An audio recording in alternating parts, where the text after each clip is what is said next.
I would like to welcome you all to a world of make-believe, known as the Dream World, the world of Allderra. This world is nothing, to your knowledge, but just dreams and make-believe.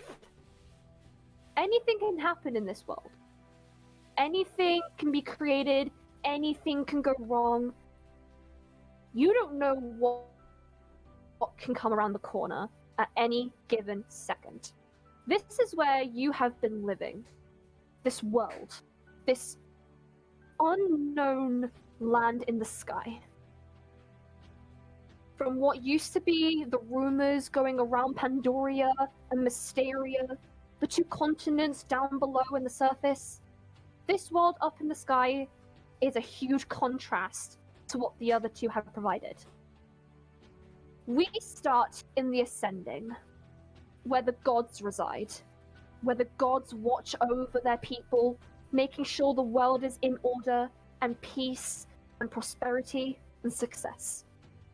We start with the queen of the gods, Uriel Laymonk, the original founder of Allderra, the young woman that used to be just a mere mortal human, deciding to explore this world in the libraries of the arcane, and finding immortality and power, gaining all three of these worlds as her own.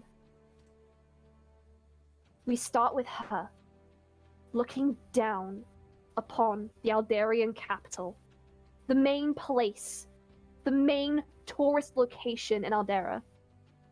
She sits there on her clear opalescent throne, looking through this orb, this fiery garnet orb, emitting these flames of different colors, showing different auras and karma that people have gained throughout their lives. She sits there, contemplating her choices of order. She sits there, her head buried in her hands, taking in deep inhales and exhales to keep her calm. And she says, This world has been nothing but karma on my ass. I can't do it anymore. This Tiefling king, his driven insanity. I hope the king knows what he's doing. That capital needs to be under protection at all costs. I'm worried for Natt. I'm worried for the old heroes and where they are now. Why is nothing but worry drowning my heart? I can't deal with it. This guilt. And my daughter dying, being executed in front of my own eyes. Yes, she may have deserved it, but I can't. Thornin, I summon thee. The god of destruction, Thornin, appears in a blink of an eye in front of the orb, 5 feet away from Uriel's throne. Yes, you're my goddess. What is it that you desire? I need you to keep an eye on a new gang of heroes. The Garnet Moon Festival will soon rise, and I'm worried that it's going to bring the Tiefling King to his utmost power. And I'm worried that Euphoria might sneak in and cause some destruction. May you do me the honor and... No need, my liege. I may do anything you order. Thy command is what I shall proceed. I will go to that capital, in disguise, and I will keep an eye on what party seems to be the new band of heroes. Don't worry, it will all go to plan. I thank you a lot. I feel worried about being your queen, and I know I've been doing it for centuries and millennials, but I'm worried. No worries. I'll handle it myself. As Uriel claps twice, Thornin disappears. And we pan and zoom in to the Allderrian capital.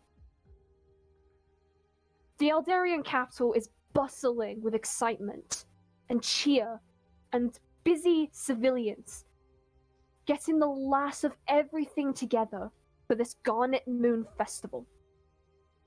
Everyone seems to be piling up prizes for games and setting up the bars and the instruments on the live stage and just setting up everything to make this festival the best that the Allderrian world has ever seen. King Natt strolls through the streets of this capital, looking on everything, making sure that everything is in check, in order, and just in one piece of perfection. An hour passes, and he's already back at the palace, sitting on his throne, talking with his workers, and his servants, and his guards, and his healers. We first introduce the story here. But comes a twist, and that twist will soon be told in this tale. And I welcome my players to the campaign of Allderra. The morning rises, and we start at the Starfall Tavern, a tavern full of excitement, but barely any liveliness, as people in this tavern are sitting at tables and just discussing amongst each other on what they are excited about the most about this festival. For the first time in forever, this festival has decided to rise again. We go upstairs to the second level, in the first room to the right, where two people lay in separate beds. A young, humanoid half-elven woman and a tiefling. They both awake at roughly the same time on a bright morning. Ghost, would you like to introduce your character? Getting out of the bed is about a 5'8", tall tiefling, purplish gray skin, with black hair.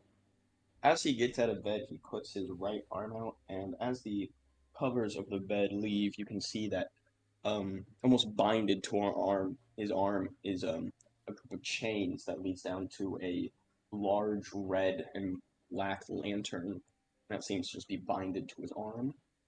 He gets out of bed as he begins to dress himself for the day, putting on kind of a puffy style of suit pants with kind of stylish shoes, and then an overcoat, just no shirt.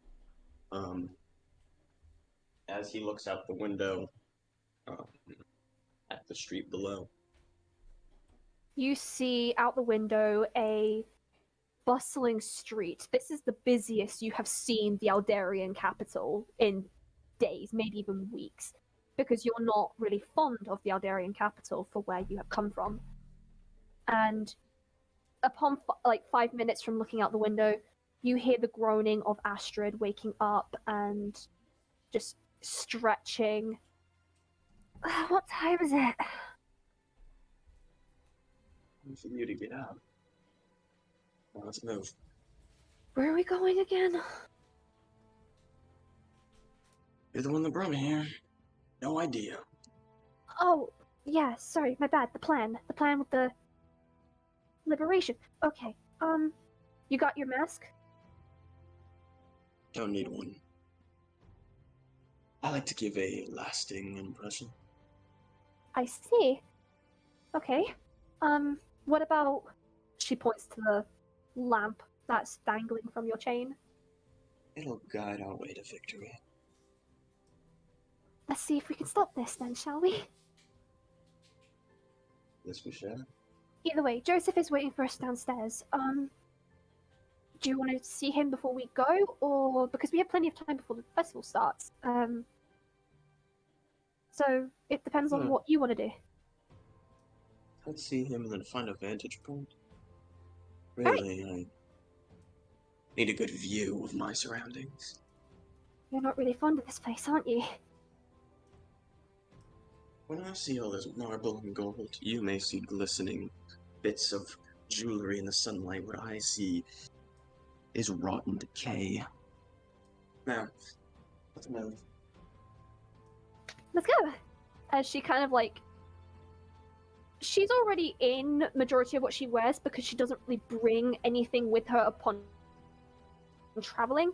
You see her in this kind of knee-high grey navy skirt with shorts underneath with a slit to one side of her leg. She's got this long sleeve, same kind of grey shirt that goes around her middle finger and covers it on each side.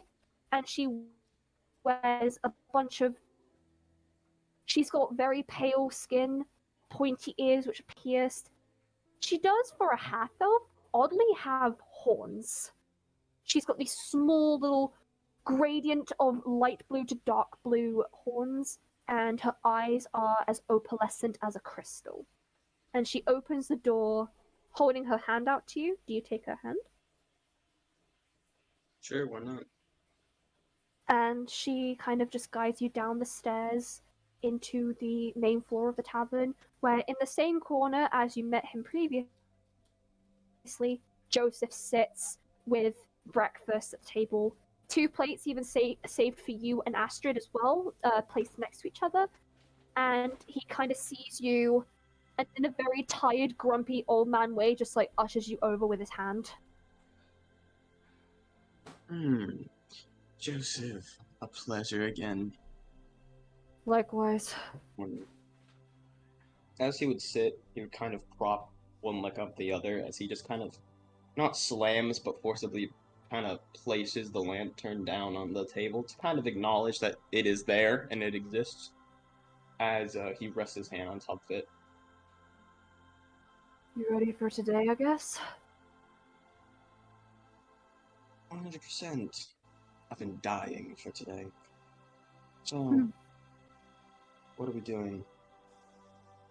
Well, first things first, gotta wait for the festival to start, which it'll be a couple hours, but not many at the least. Well, last time I saw the flyer, it was about 2-3 hours, because it's an all-day festival. King Natt has a speech, so does Princess Leah, and as soon as the Tiefling King arrives, go time. Wonderful. Thing is, though, I'm we haven't got a shaking my set boots. plan. Well, tell me, what do you need me to do? To do it at a 110% accuracy? But what exactly? What do you want me to do? I mean, kings are showing up. Well, What do you need from me? like I said when we met, the Tiefling King wants Arasis back. But King Natt is only holding her with him because of the war. And our job is to finish it. So no side win. Our job is to make sure that they don't cross.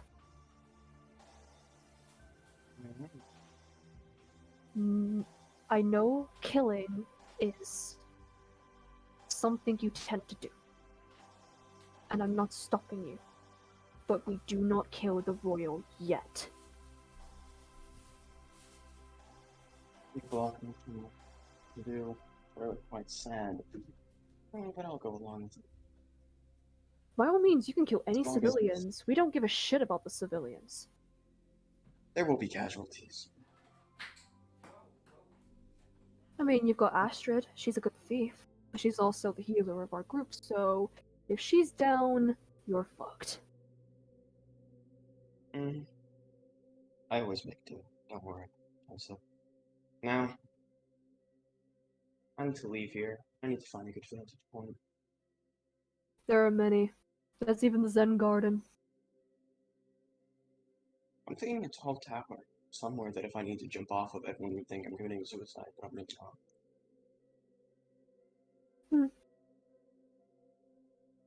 Either way, an Surely advantage point's the that's more best. for the exaggeration. Really, it's more because the vantage point. I can see what I'm going for. I have pretty good range. I still wouldn't aim for the Tiefling King or King Natt anyways. Don't worry. Come on. I have my faith in you, Firefly. Good. Oh, how's breakfast here? It looks absolutely divine. You And see a decent sized plate with various cooked meats. You see freshly done scrambled egg, and you also see with the bacon that's on the plate, it has been cut up into small letters saying Happy Garnet Moon Festival Day. I love the advertising. Uh, blame the bar owner and her daughter. They Oh, it's decided to cute. do it. Really, it's patriotic in a way. It's too For the sympathetic festival. for my liking. I don't give a shit. It's lovely though, really. Took the time. Would never want to go cold, would I? Well, let's eat up and be off. I can. You gonna eat up? I will. Alright. As you eat, we'll pan back upwards to another tavern room where two of the same kind tend to be on the verge of almost sleeping together. Yet one of them seems to have a woman with him. First to wake up out of the two, you see two half-orcs and a human woman. I would first like to ask, Amanda, can you please describe your character for me as you wake up in the bright morning? Right, so waking up out of the bed, you see this tall half orc, about 6'7" in height, wearing pretty not much in the way of clothing, but a nice leather jacket with a fur-lined trim, blue armbands going halfway up close to the elbow. Sliding off the bed, he slips his feet into a pair of nice plate shoes and a kilt of leather origin. To the side of the bed lay a large grey axe, and his beard all rustles, which he just combs through with his fingers before checking to make sure all of his braids are still in place. As you brush through your beard, make a performance check. Oh, first roll of the campaign! First roll of the campaign! Oh, that's good. That's good. That's very good. Performance. Let me have a look. See. 21. You brush through your beard. Are you looking through a mirror as you're doing this, or are you just doing it to yourself? I'm just doing it like ad hoc, like I know how this is meant to be, and just like combing it straight down. You feel through your fingers the knots immediately turning into slight wavy strands of hair. The braids, as you check them, they're still semi-intact. They're kind of a little loose with a few strands of hair out of them already, but you pretty much look as good as you did before you went to sleep the night before. While doing it, combing through his beard, he's like, I must not be unpleasant! And then just, oh, my braids. Yes. It's workable. As you speak that and bellow it, you accidentally wake up your fellow companion. Hilbrew, would you like to describe your character as you wake up from the noise of your half-orc brethren? All right, well, I am a half orc standing at 6'2", and I have long platinum blonde hair with a clean shaven face. And hearing the the noise Amanda making, I slowly wake up, yawn, all the good, and pull up these thick fur lined pants. Like, ah, good morning, brother. I'm sorry if I disturbed you with my frantic combing. Ah, it's fine. We wake up early anyway. Yes, we do. We have a task to do, yes. Yeah, see, this is why I brought you onto the team. Alright, well, let's try to keep the noise down so Senpai can rest. Oh, yes. As soon as you say that, you hear very tired groaning as she just shakes her head into the pillow and then just says, "Can you guys keep the noise down?" Oh, sorry. Let's go. I'm just gonna get up and go. Yeah. No, it's fine. I'm up anyways. Mother needs to see me anyways. As she gets up and hides into the walk-in closet in your room. She then comes out 5 seconds later in the dress that you met her in, this beautiful gold and pink kind of silkish dancer dress. The exact one that you met her in Hilbury when you danced with her the day before. And she has obviously really nice flowy, long brunette hair down to her knees in a loose braid. And you see that down the braid is fellow little beads of different colors and different crystal kind of variations. And her emerald green eyes just look at the two of you walking out as leaving me behind? Well, didn't want to disturb you. If you wanted a bit more sleep, you could laid down and rested. We're just gonna head down for some breakfast. I've had my beauty sleep. As she kind of walks up to you and just holds the bottom of your chin and just kisses you on the nose. Well, you want to join us for breakfast? Sure, I wouldn't mind that at all. I mean, I did say Mother wanted to see me, so I may as well come down. Well, Hilbert would just kind of walk down. Are you all as a three walking down the stairs? Yes, group breakfast. As you walk down, the bar owner kind of just sees you three walking down. It's well, looks like to wake up this early for once. Well, I'd like to take some credit for that, if you don't mind. Credit well given? Thank you. I employ my services everywhere I go. This clumsy bum just woke us all up. This clumsy bum was frantically combing their beard. Wanting to look good for the festival today then, huh? Oh yes. I can't be looking all scruffy, especially when the king's gonna be present. Can't be looking scruffy for him, no. Well, your king has a speech today. I don't know if you recall on that. Yes, I do recall they laid all the plans out with me and my troops. Well, not my troops, but my friends, colleagues, people. One's like me, but not me. I'll just go find a table. I'll shut up now. There's already a table reserved for the three of you. I can just imagine, Amandel just go, I'm gonna find a table. It's there's already one for you. I knew that! As you guys head over to your table, both of you roll me a perception check real quick. Oh, I'm not good at that. Okay. And I'll roll one for Senpai. Flat 14. 16. 18. As you guys walk to your table, it's in the far corner to the left side, next to a table with three people, two looking to be semi-human and one being a tiefling. You are right beside that table, because this tavern is a decent size, but when it comes to the tables and people sitting at them, they're not really the best.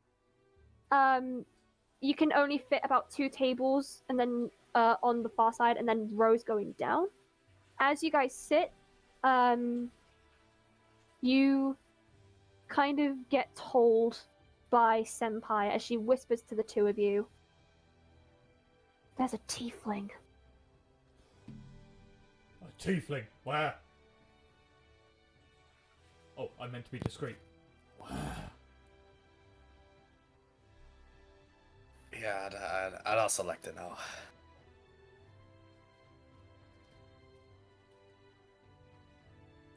Just scanning the room.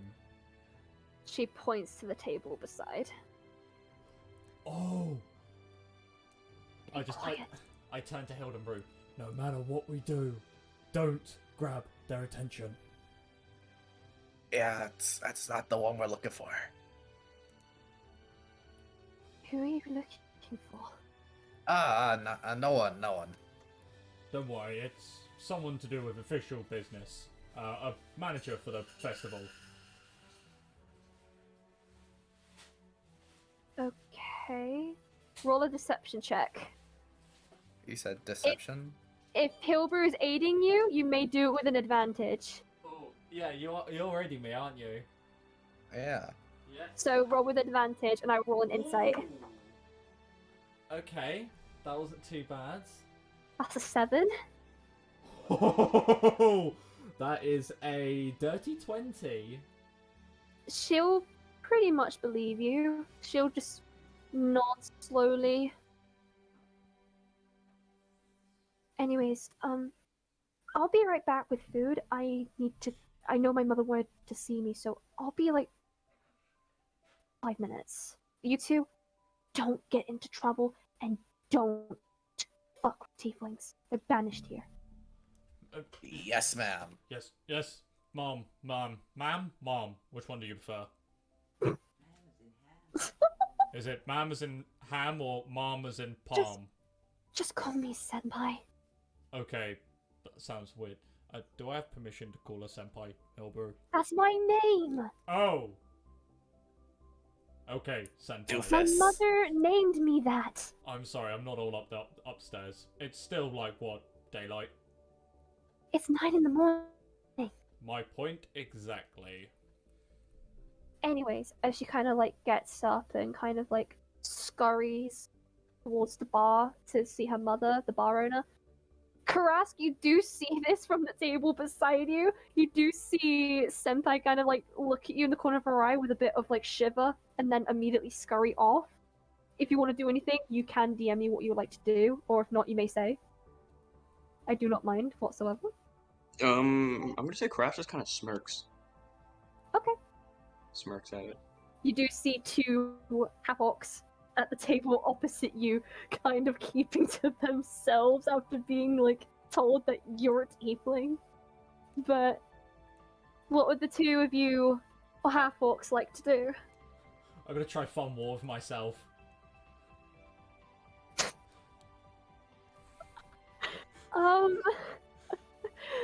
Okay. What about you, Hilbert? I'll just like... I'll order a pint of beer. Alright. A couple minutes pass as Senpai comes back with a tray of 3 plates of the same food as everyone has in the tavern. Slight section of cooked meat, scrambled egg, and the font bacon of Happy Garnet Moon Festival Day.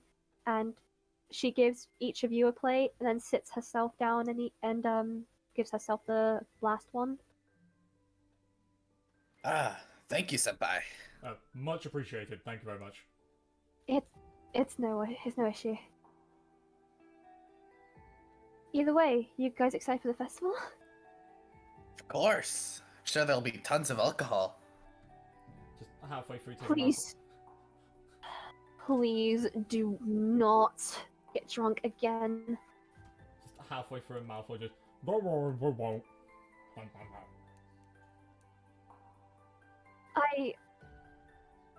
Very well. Just as long as you don't get yourselves hurt. That's all that matters. Oh, come on. Do you not have faith in us? What could possibly hurt us? Yeah, You we're don't know technically what both the soldiers. professionals are like. You don't know what they're like. They're busy. Oh, come on. We're too stupid to get hurt, aren't we, Hillbro? Of course. See. You do realize when we danced last night, Hillbrew, you whacked your head on the post. Okay, Well, that was just a miscalculation from my eyes. Hey, that was funny to watch. You though. were heavily drunk, love. To be fair, I mean, yeah, I was drunk, but it was fucking awesome. She kind of laughs to herself a little bit, covering her mouth with her hand as she's got this like sense of manner towards her, yet she's not noble whatsoever. And you kind of see her just start eating a little bit, but she still has her eye on the tiefling at the other table with a bit of unease, but she tends to just like keep herself like clear and just continue eating. Just demolishing my plate of breakfast. Roll me a d6. Oh dear. Indigestion time. Well, that's a 3. You scoff that down in 3 minutes. You now have hiccups. Just, And roll me another d6 real quick. For how long they last? Oh, that's a 5. You burp for 5 solid minutes. A solid burp for 5 minutes? Yes. Oh, I thought the one in Elf was bad. But Well, no. I'll just eat the meat off the plate first. Alright. So, as soon as you eat, you do hear from beside you Amandal's large 5-minute burp. Just a massive belch that echoes throughout the tavern. Oh, nice one, buddy. You Oh. see a lot of people turn and look at you in disgust, especially the people from the opposite table, especially the girl. I just look around and like, what? Can an orc not say thank you to the chef from across the table? Or even the tavern? They all just like scurry back and into their own little business. Hey, you're all a bunch of farters.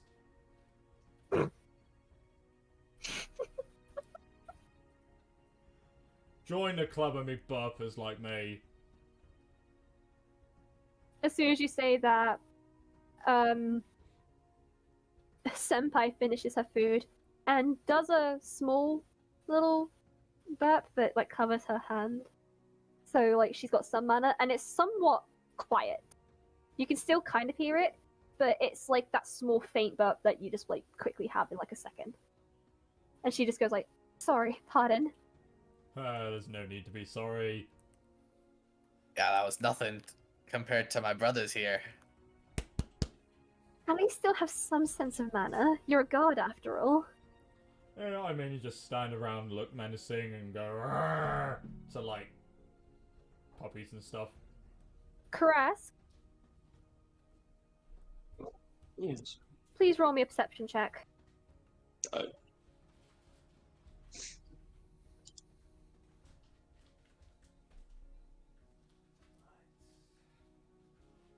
Not 20.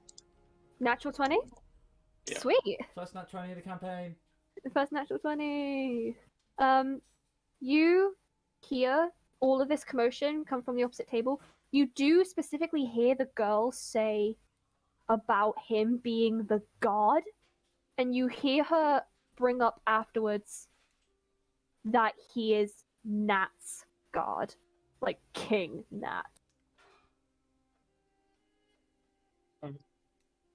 Anything you want to do with that information? Apparently he's staying silent with information. He doesn't have to cause a commotion in a tavern where tons of witnesses are nearby. Say again? he doesn't want to have a cause a commotion in a tavern where hundreds of or not hundreds, but a lot of witnesses are involved. So he's just gonna sit quietly for now. Maybe kind of tap his fingers on his lantern. Alright, very well. She kind of then grabs the plates. Whether you're finished, I think that both of you would be by now, would you?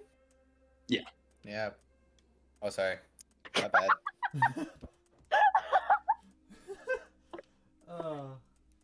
I really love this campaign. So yeah, Astrid will clean up for Krask's end, and then if the two of you half-orcs are done, then Senpai will do hers. She'll clean up for the two of you as well, and you see both of the girls kind of walk uncoincidentally beside each other towards the bar.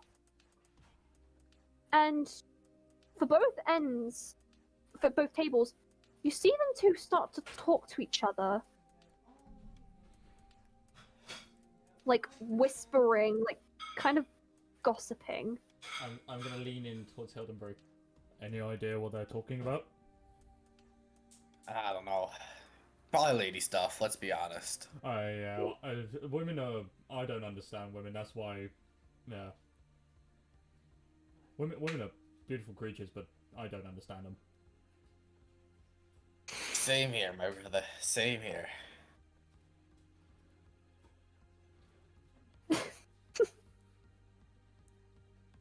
Okay.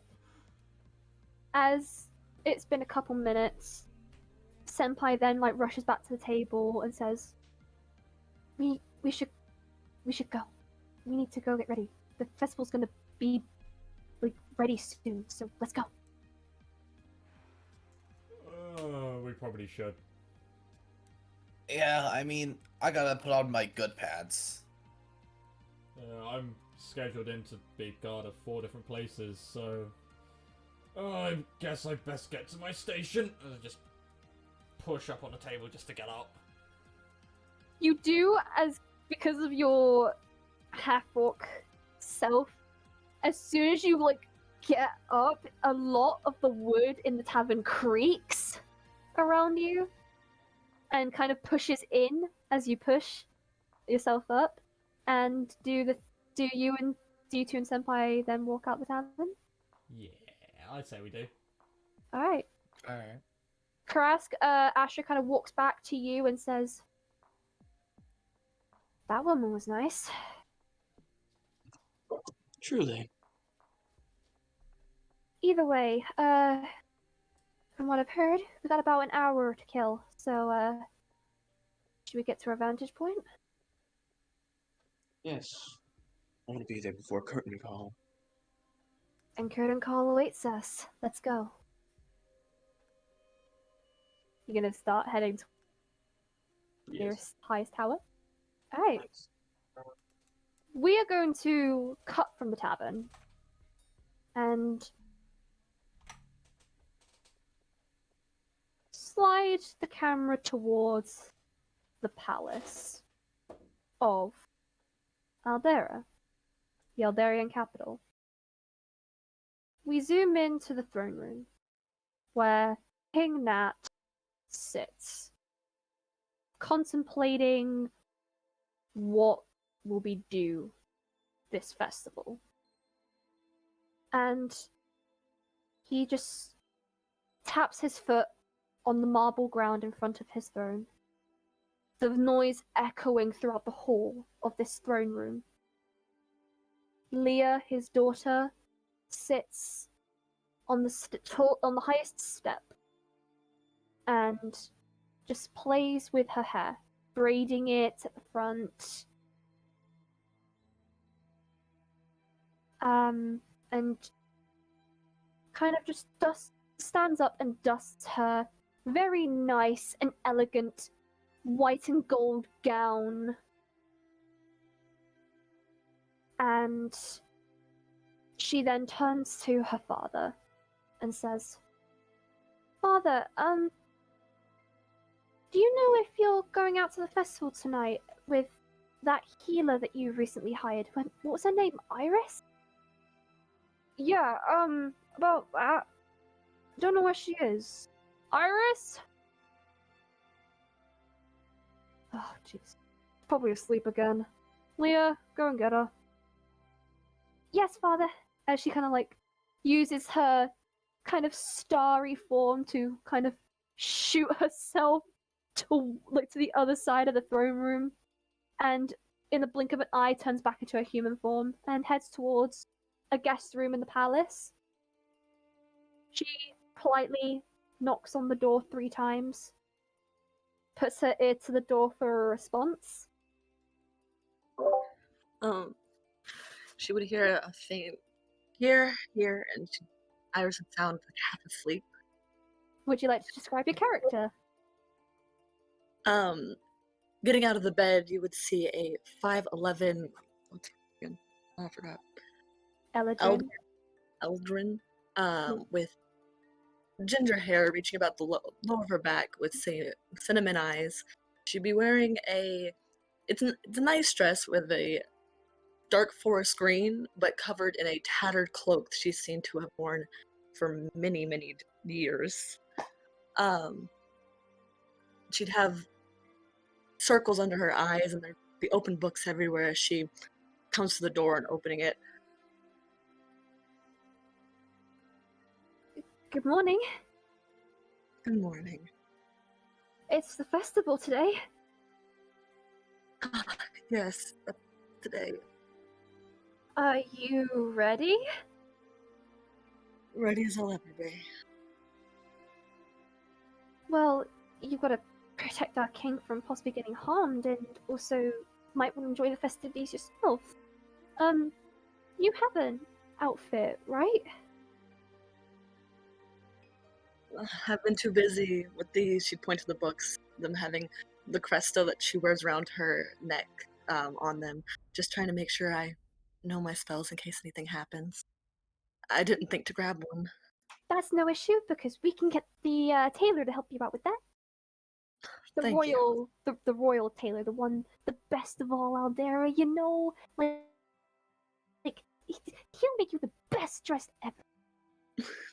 Possibly get to- even better than my dad.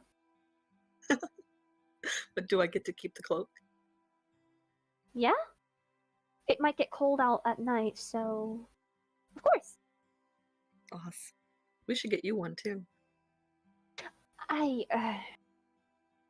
Why would I need one? They're cloaks. They're very good for if you need to sneak somewhere or keeping you warm. Something I've brought comfort to. The only thing in this really shiny place that I'm used to. Her eyes perk up. Shiny? Look around you. Entire palace. Oh yeah. Keep forgetting I'm royalty. God, it sucks. Alright, well, I will grab my books. She'd walk in and she'd grab this little like book bag type thing, slipping 2 books into it, along with her normal things she carries around and following not so young child anymore. She looks young adult, as it's been 100 years since you've last seen her. When you last saw her, she was about 15, 16 years old. She's now young adult, kind of like visibly 18, but she's about 115 years old. Because she is like roughly Elven / Starborn, so you would kind of understand the age span. Do you go with her to the tailor? Yes. You get taken up a few stories up the tower of the palace to the 3rd story of the palace, and you are taken to the far end of a far corridor into a kind of very whimsical tailor workshop, where you see, as you open the door, it just looks like a forest of clothing and fabric and just things that it would be used to make clothing. And around you see little gnome workers sewing and cutting fabric and just working on dresses. But on the far right, you see a desk with a Goliath woman sat writing papers. That's the tailor. Ah, here we are. She'd walk towards the tailor, like brushing her hand across the fabrics as she went, and introducing herself. Hi, I'm Iris. I kind of Hi. Welcome. Welcome. I was trying to see if I can get a quick dress made for the festival tonight. Oh, the festival now. Yes. Very well. Sorry, I've been working on paperwork all day, and I've been up since 3 in the morning. So, Leah kind of like outrages and says, "Bertha, do not stay up until 3 in the morning doing your paperwork." Sorry, princess. But yes, we can get you a dress in about 10 minutes because we're very fast workers. There are already some brief made if you want to go and look at them. They're right over there. She points to the other end of the corridor, and you see a vast selection of colors and textural dresses. Some of them look similar to Leah's dress in a way, but more colorful. So you see a range of reds, a range of greens, a range of blues, a range of silvers, and a couple nice burgundy dresses as well. Ooh. But you may go ahead and take a look. She would walk over, seeming to immediately dart towards that burgundy section, just looking at the dresses. Imagine Ivy's dress from Sage, but you see that it has a layer over the skirt of this like really nice burgundy and crimson silk and lace going down and over, kind of like a upper layer but see-through, and the kind of neckline of the dress and the sleeves, you kind of see that they are trimmed with gold, and it kind of shimmers in the sunlight. She would call back over to the what's her name? Bertha. She'd call her to Bertha, being I actually really like this one. Maybe we don't need to make me one.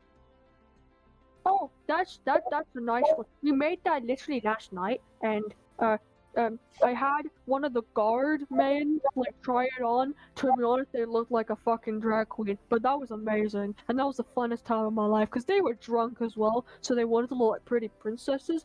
But you can use that one. You don't have to pay anything. You can use it. You can be my guest. She would smile the story and then take it off off the wall or whatever it's on. It's on a little hanger on a rail. Okay, she'd take it off the rail and she's like, yeah, I think this will do nicely.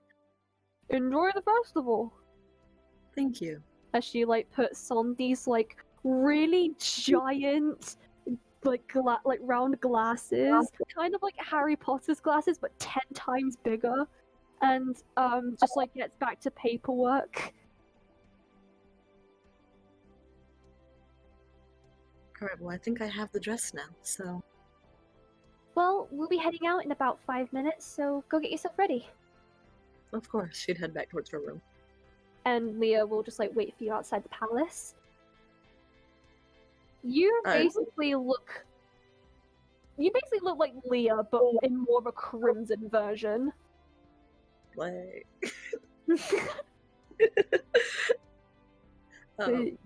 she would get ready, having her hair, let's see, she's gonna pin it up into a bun in the back of her head, leaving 2 strands in front of her face to frame her face, and then head back towards Leah, leaving the bag this time, but grabbing a smaller one, just for necessities. Alright. With like your basic healing stuff. Is it okay if I say? Get hurt. Is it okay if I say that I was given 1 diamond, so if Nat falls, I have that in there, but Yeah? okay, then that's in there. My dagger I use and all that. Not a problem. As Leah sees you like walk down the stairs, Nat is with her as well. They both like look at you in astonishment and is like, "Wow, you look like me." I actually really do. That's awesome. it's like you actually look like you you look like you belong in the royal family. Yes, you're the healer of my father, of course, but you know what I mean. Well, thank you. As she like walked towards you, she'd be like lifting the hem of the dress, seemed to like be afraid to get anything on it, not used to this kind of nice fabric on her body. Aww. Do you then walk as a trio towards the festival? Yep. Alright. We are then going to go deep into the depths. We pan away from this regal paradise of the surface of Allderra, and we go underground, down through the most strangest places in the Alderian capital, down a few sewers, into coves, down through a couple mines, into what seems to be the most illegal place in all of Allderra. I welcome you to the underground, where people of vast races and patrons of Warlock live.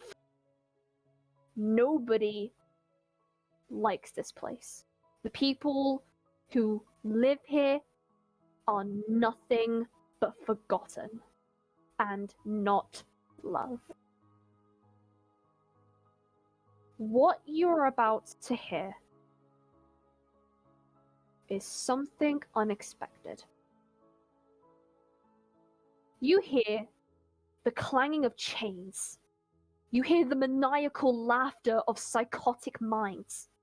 You hear screams and yells of pain that you have never heard in your life.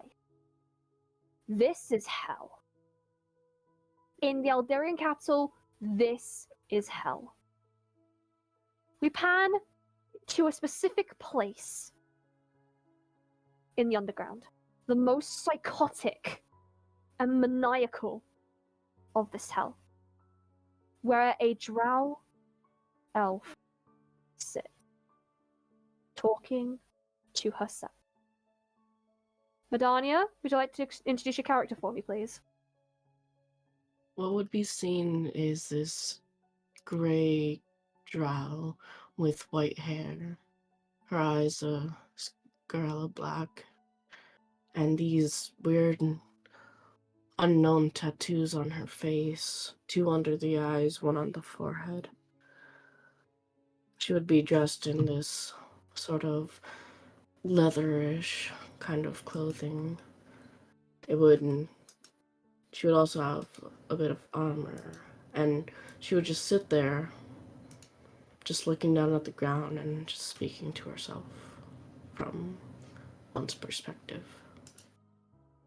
You can see out of your own mind, and you know who's talking to you, because you enjoy her company. You have been enjoying it since the day she was executed. As she opens up, laughing about a joke that you have said. Oh, no, that was so funny! You're such a funny little undead bitch. It wasn't even that funny. Oh, I'm sorry. Anyways, what's the plan for today? The festival's happening tonight, and I haven't seen one in decades! So what, you want to go? I mean, what people could you kidnap from there? You could see so many people! True. Maybe some new targets. You know what I'm saying? Yes, I do know what you're saying. Well, she We like could use sounds more.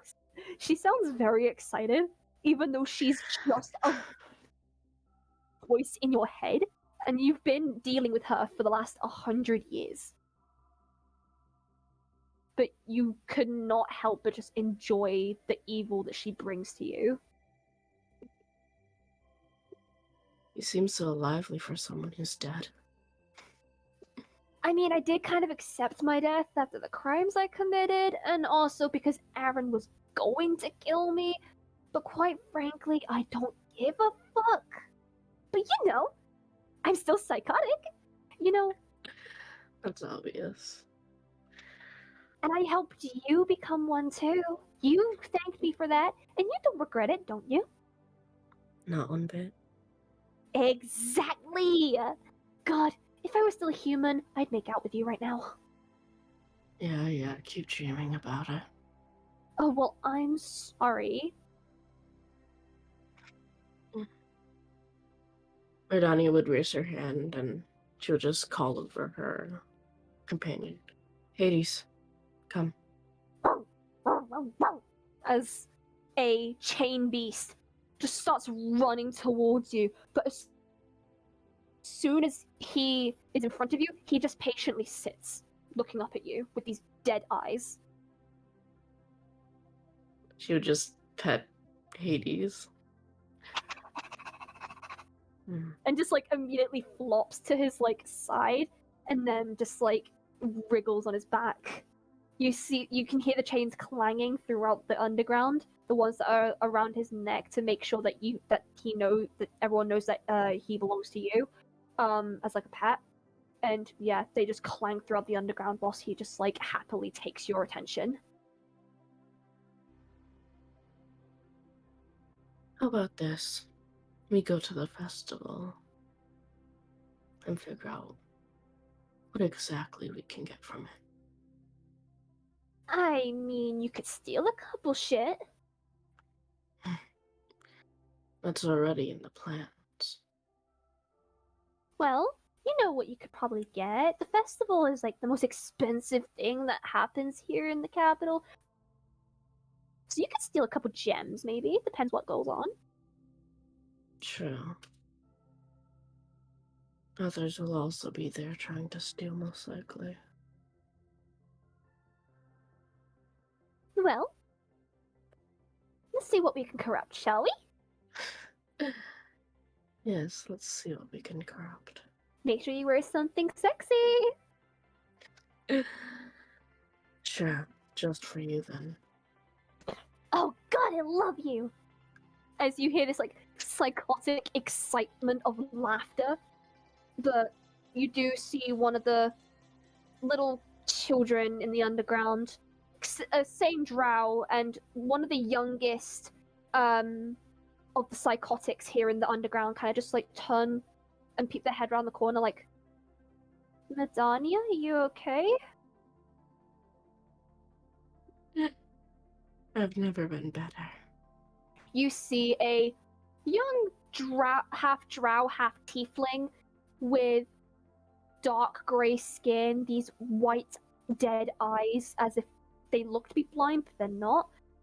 Non-binary with kind of like a mullet, poofy black of hair and freckles over their cheeks and tattered, baggy shirts and shorts and a manacle around their ankle to show that they are one of the psychotic people here.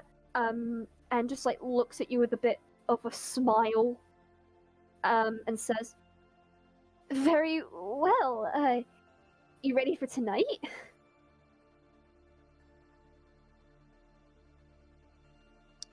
Yes. Will you be joining? I gotta take care of some of the cursed artifacts you brought back last night. I will be able to by the time the eclipse happens, but before that, no. Very well then. I shall begin heading over. Make sure you bring me back an alive lizard. I want to kill it. Yes, I know. You And know how as for much I the- love skinning lizards alive. Yes, I do. The carcasses are still over rotting. People weren't supposed to be able to smell that. I thought I did a We're good able to. job. Practice makes perfect. I've been practicing all week. Not enough. I'll bring back Well, more lizards. As for the cursed yes. artifacts, Just Hmm? do as I told you to do with them. Otherwise, Hades, I'll sick him on you.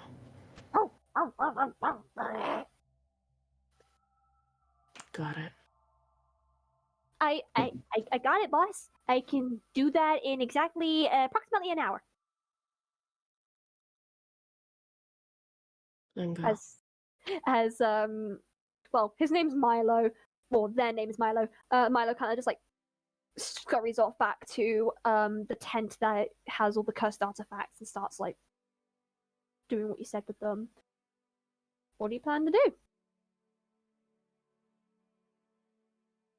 Let's go towards the capital, above ground. Roll me a strength saving throw, please.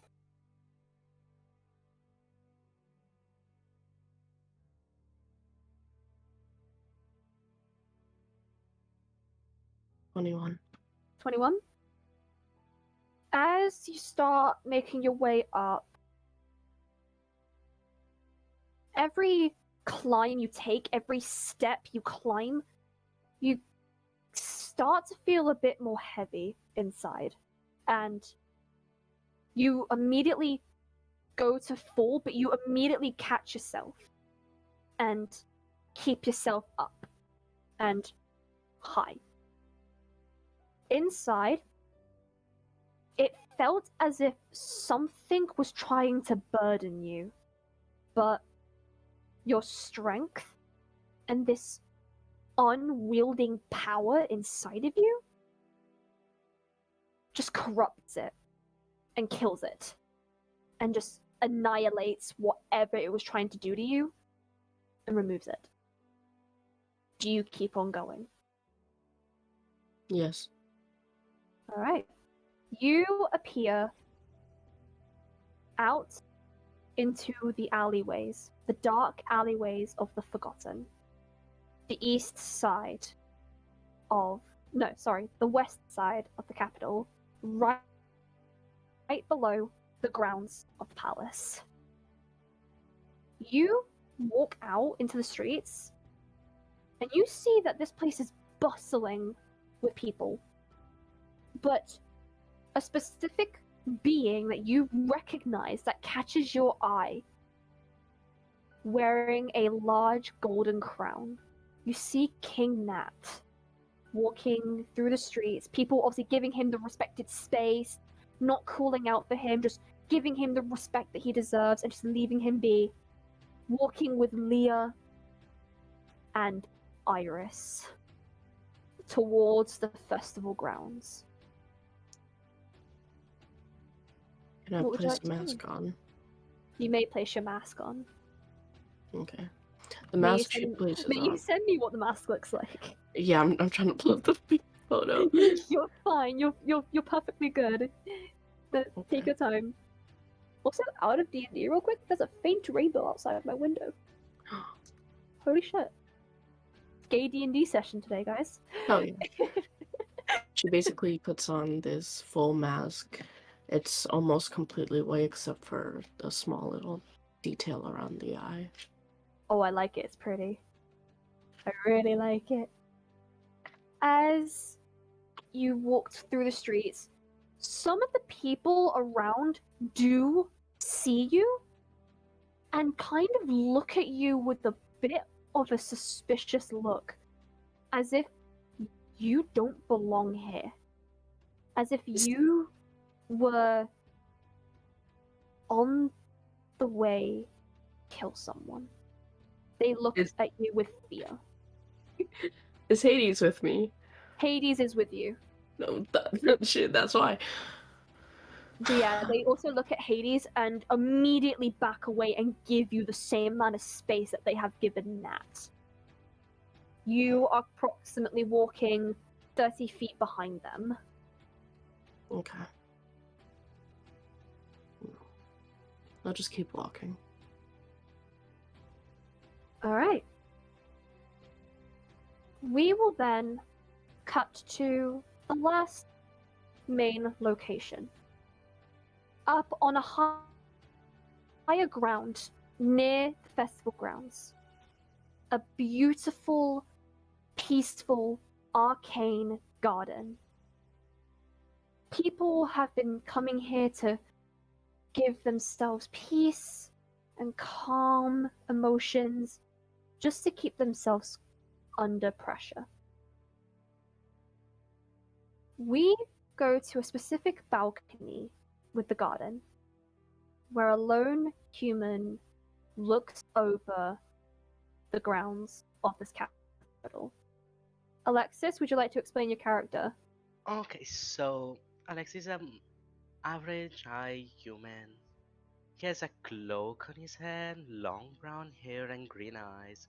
He lowers his cloak and lets his hair flow in the wind as he looks down on the city. What are you specifically looking at? I am looking at the tavern from which I just escaped after committing a very, very useful crime. Roll me a perception check, please. Let's do a perception check.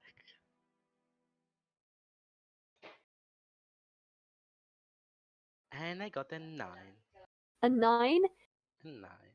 You're too bedazzled for looking at the tavern. You're just too distracted by the whole place being covered in crimson, like, decoration for the festival. And this has been one of the most colorful things you might have ever seen in your life. I can deduce the decoration are for the festival of which I heard already. So what I'm going to do is I'll look around to see where the festival will take place. You are stood right above the main section because you are up on a balcony of this garden and it looks over the festival grounds, which takes up almost half of the entire Allderrian capital. It is huge. Basically, for you, Mark, think about Glastonbury Festival and the size of that, but in the Allderrian capital. But that's basically what you can see over you. Okay, so the festival is right below. Yes. And I suppose there's a crowd going towards the festival. Yes. So you know what's happening. I will examine the crowd. Roll me a...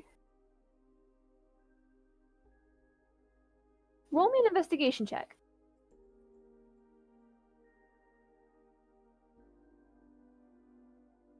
That's a 17. You see mainly humanoids and elven people.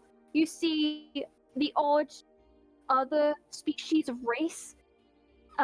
You do see a massive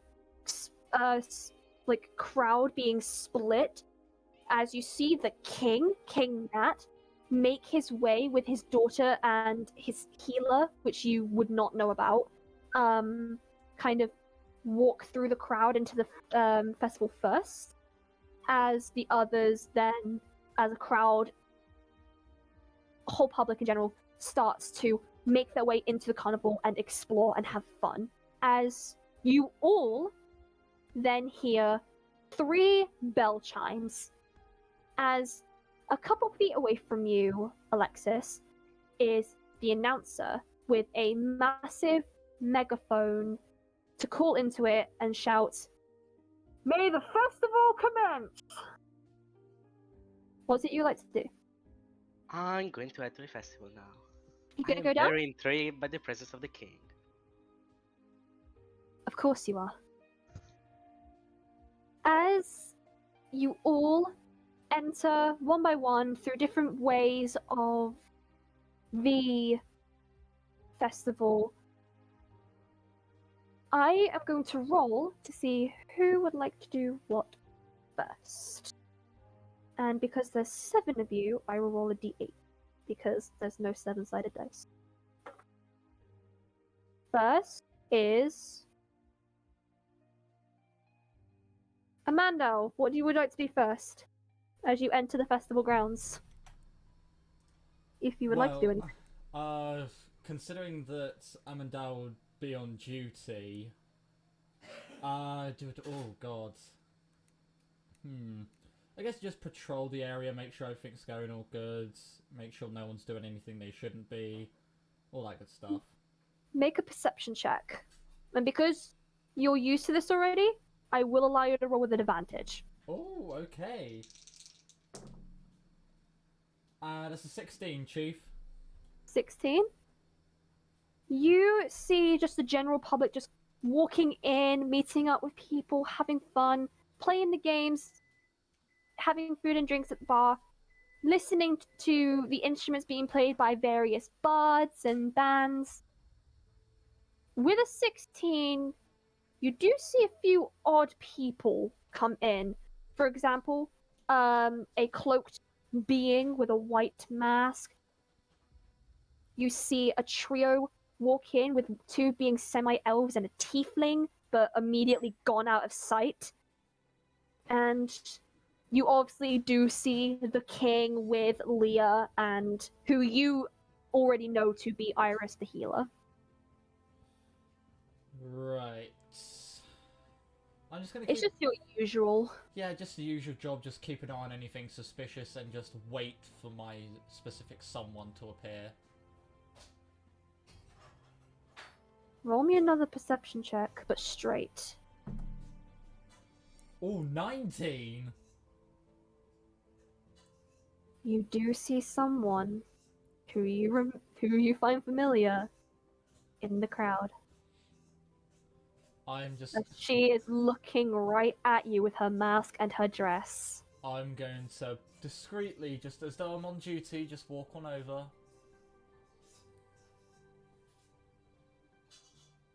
And then just... I take it you found the stuff then? Oh, I did. Well, I must say, you do look pretty beautiful. How do you know you found my favorite colors? I didn't tell you them. Oh, well, you know, they don't call me Amandal the Amazing for nothing now, do they? You interest me. I interest a lot of people. Many people just want to kick my teeth in, but... Where's your little friend that you're with? Where is he having his fun? Oh, he's somewhere off having fun with their dancer companion that they fell in love with. So you and your friends falling in love. Oh, that's so sweet. Yeah, I mean, I did kind of help. I got them the alcohol that made them confident enough. I see that. Either way, you know what I'm here for. Yes, I do. And, I will help any which way I can, but I'm obviously on duty, so I can't do much. No, you're fine. Because later on, I have a surprise for you. Oh, you do? She places the edge of her fingertips on your chin, making you just look at her. I would like you to make a wisdom saving throw, please. Oh no, I'm really not good at them. Oh, that's a 10 minus 2, 8. Alright, thank you. Give me 1 second whilst I find my little thing.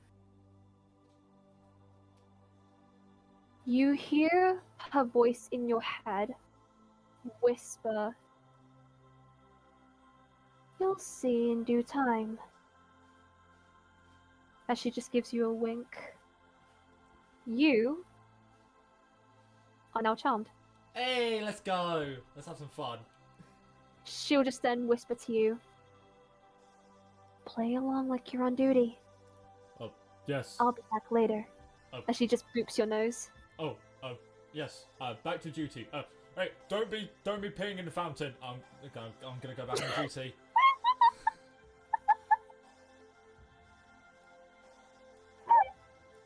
I love that comeback so much. Speaking of half-orcs, Hilbrew, what are you doing as you are in the festival? What is it you would like to do? Alright. Am I with Senpai right now? You are with Senpai. Hell yeah. Okay, so there's like stands set up everywhere, right? Yes, there are various ones for the bar. There are some games. There's also the main stage in the center with bards and bands playing, but Alright, so I'm gonna go up to one of the random game stalls with Senpai, and I'm gonna try and impress her by winning her a prize. so you're gonna try and show off towards Senpai in one of the games. Yeah. Try and get her a prize, you know? Which game would you like to go to? You have various arm wrestling ones. You've got the bow and arrow shoot. You have ball toss. I would like to And- choose arm wrestling. The arm wrestling. So you go towards the arm wrestle kind of game stalls, and you see a lot of muscular men and women going head to head, and mostly the women are winning these matches. And you see on a pedestal there are 3 prizes. There is a pouch of 50 gold pieces.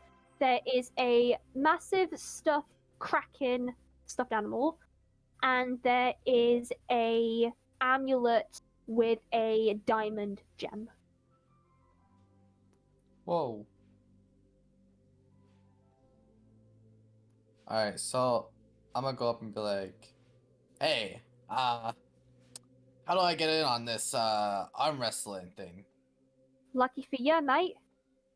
We've got a free table here with someone waiting. Great. Let me play him. We'll see if you can beat her. She's one of our champions.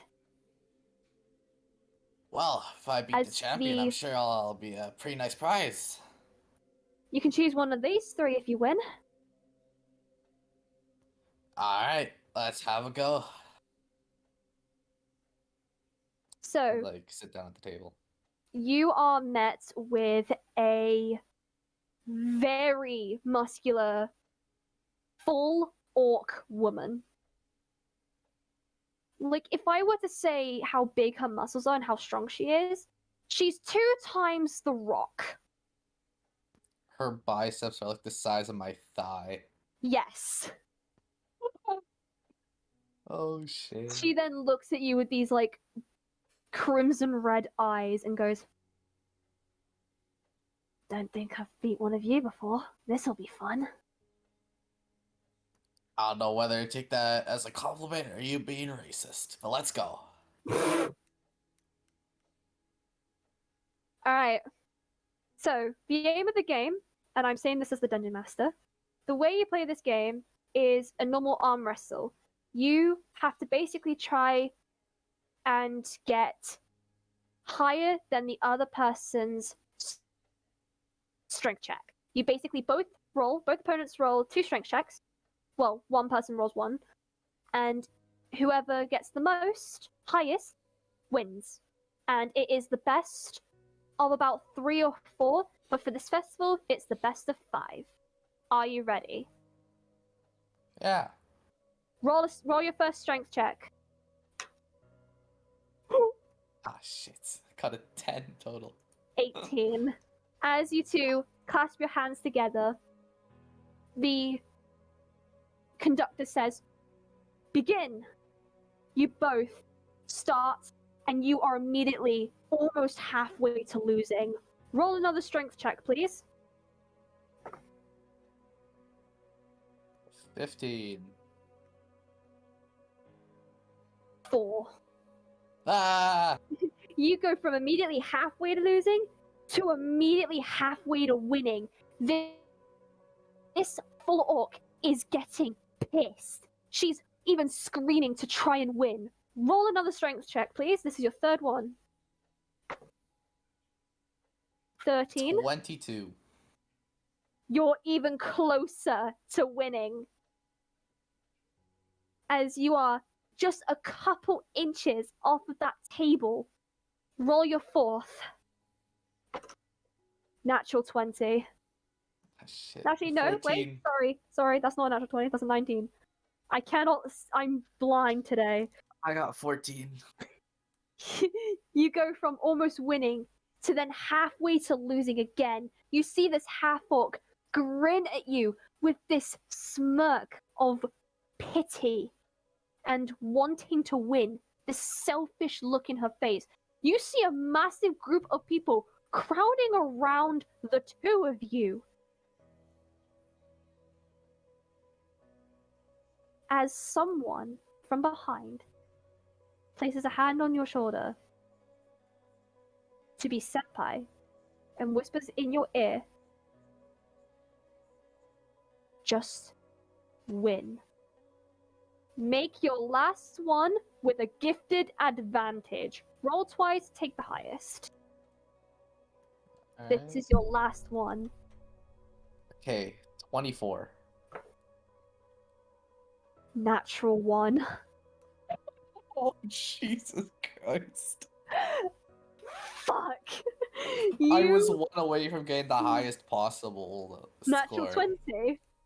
Yeah, I rolled a 19. Ooh. You go ahead and use that inner strength in your mind that Senpai has been telling you to win for. And you whack her hand into the table. Go ahead and roll a d4. How do I do that on D&D Beyond? If you want, I can roll for you. Yes, please. I don't know how to just roll a d4. There's like a little dice button on the bottom corner of your screen, and then it has the various dice. Oh, there it is. I got Yep. it. Go ahead. 3. Because of the natural 1, you have dealt 3 points of damage to her. You see her That's crazy. land her hand in the wood, some of the wood going into her arm, and she screams in pain. She's like, what the fuck? Hey, sorry, I thought you'd be stronger. I was supposed to win! Shit! And just flips the table all the way to the entertainment stage. The conductor just like pushes her away and faces you and says, our champion's been beat. That's unexpected. Let out a little battle cry as I start flexing. Amanda, you can see this, buddy. As I just see it, I'm just gonna like give a big thumbs up from across the way. Yeah. The conductor just like wraps around around your shoulders, brings you up to the pedestal. You can choose one of the 3 prizes then. Which one would you like? 50 gold pieces? Amulet with the diamond? Or the Kraken plush? Be my guest and choose one. I'll like yell over to Senpai and be like, hey, which one you want? Surprise me, as she like covers her eyes. Alright, I'll just like pick up the diamond necklace. You're gonna choose the diamond necklace, okay. She then opens her eyes and sees it. It's like, almost as pretty as your eyes. You gotta love the compliments. You know, that's why I love you. I love you too. And this necklace, it looks just as beautiful as you are. Roll a charisma check. About to riz up Senpai again. Hold on, I gotta find charisma. It's at the top of your screen. Oh yeah, okay. A 5. She rolled a. She rolled a 2. It worked again! She just like smiles and goes a bit pink.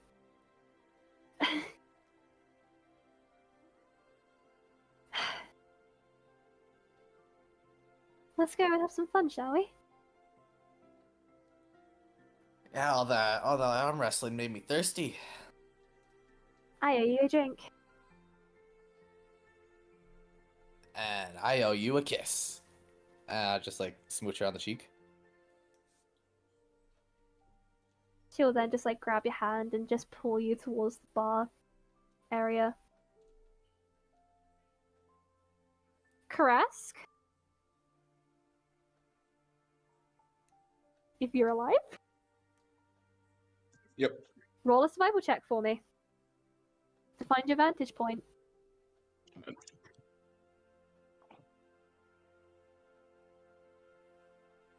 An 8. An 8? You just Yeah. see around you a lot of tall buildings and towers. You can't really tell where to go for this one. You have many you have many like 3-story buildings. You have many like watchtowers, and you have the clock tower. Alright. What's it you want to do? I mean, I can wander over to the clock tower direction.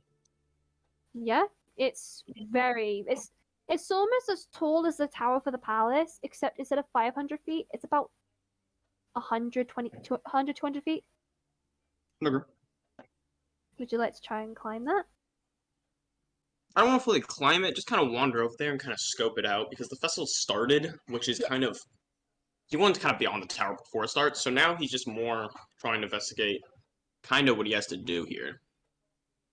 Exactly like the plane of motion he wants to go You out. already see some people of the Liberation kind of go up the building towards the roof, and you see some of them kind of balance on rope down a couple stories from the top of the clock, and they're scoping out with crossbows, looking through with scopes, and just keeping an eye on things. And if they immediately get something, they will report it to either you or Joseph. Well, because people are already kind of scoping that area, he's probably gonna kind of leave that area at least, because, you know, people are already got that locked down. As he's gonna turn, and I think he's gonna go to, like, the main festival area, like the main kind of center area, just so he can kind of fully understand where people are, what people are doing, the whole 9 yards. Roll me either a perception check or an investigation check. Better perception. 16. You can see the massive crowd from the arm wrestling that just happened. You can also see the king kind of entertaining himself with the band, dancing with his daughter, and forcing the healer to also dance with them. And you just see everyone having fun and just having a blast. Alright. Well, because of that, he's gonna kind of take a chill, because, you know, people are kind of scoping out for him. When he does look at the king and stuff, like a kind of a face of disgust kind of shows itself before he looks away. But then he kind of goes he's gonna look for somewhere to gamble.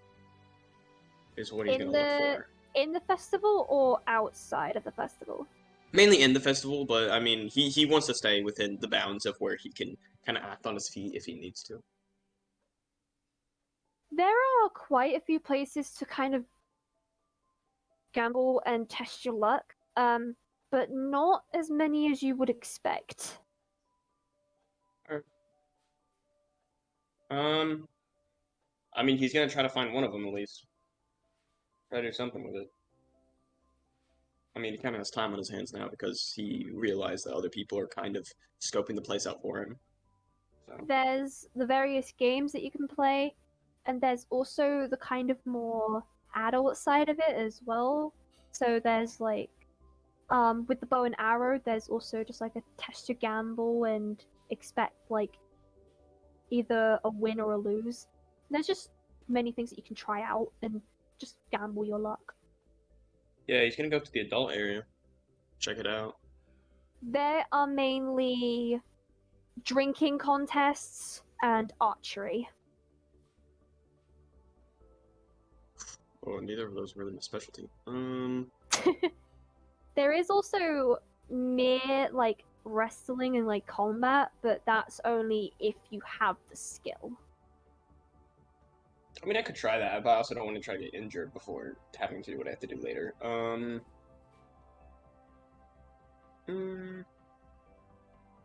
You know, after seeing that there's not really any card games that he could, join in on, which is his specialty, he's going to more go back to the center and just kind of watch from the sidelines if anything happens. Just kind of,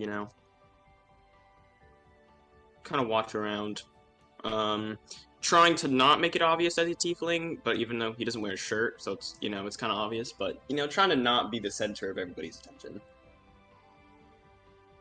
You can tell that there are a couple of other tieflings, like kind of keeping it discreet. And there's also just the mere amount of people just trying to be hidden in general. So people with masks, cloaks, especially someone in a dark cloak and white mask with a small black detail. But you can kind of just see that you're not the only one trying to kind of stay hidden. Being the guy I am, I wanna walk on over to that masked fella. You are then immediately stopped by a fellow masked tiefling. Oh? I recognize you. Oh, you do? Well, many people recognize me. I'm a very popular guy. You're gonna have to give me a little more than that. I'm surprised you don't recognize me. You're wearing a mask. I don't think anybody would recognize you. I know you're from home. I am a tiefling. Great job. You have great investigation skills. Really using them to good use. How dare you say that in front of your own princess? As she lifts up her mask a little bit, you see Princess Euphoria. Hey. Here's a stick, princess. You ain't my princess anymore. Okay? And frankly, I don't give a shit what you are, nobility-wise, because it's all a scam anyways. So, I'm gonna treat you like I treat everyone else, which is, pretty good if you ask me, but don't go around saying shame on me for treating you like the common folk, which, in my mind, you are.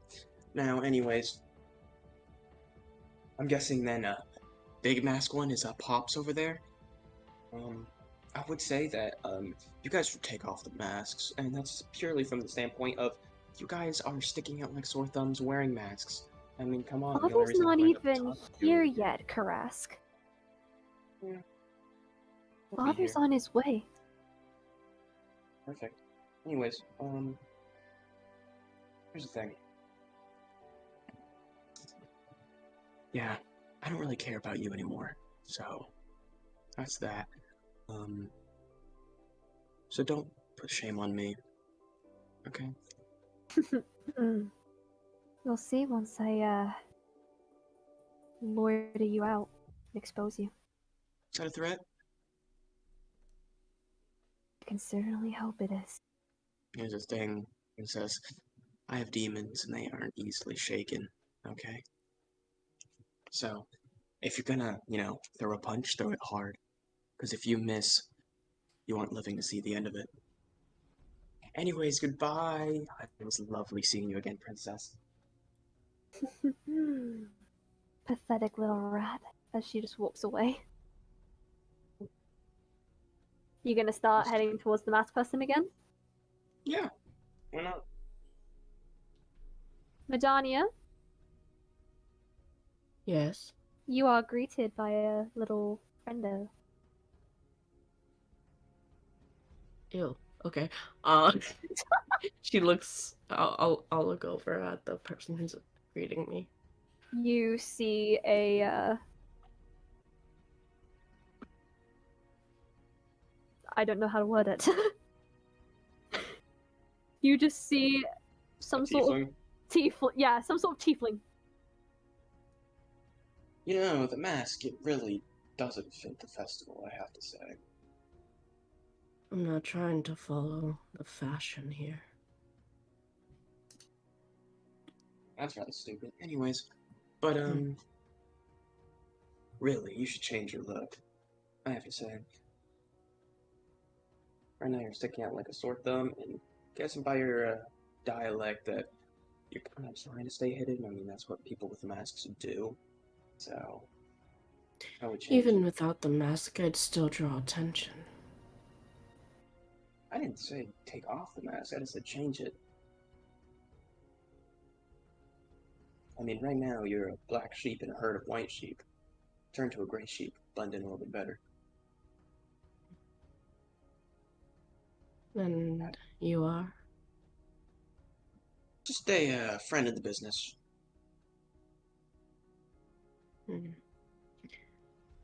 Tiefling. That is who I am.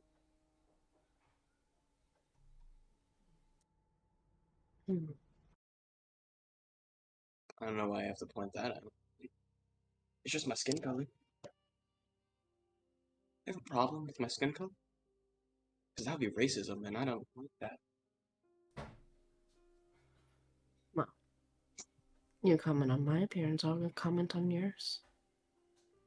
Yeah, commenting on your clothing, commenting on my race is a completely different matter.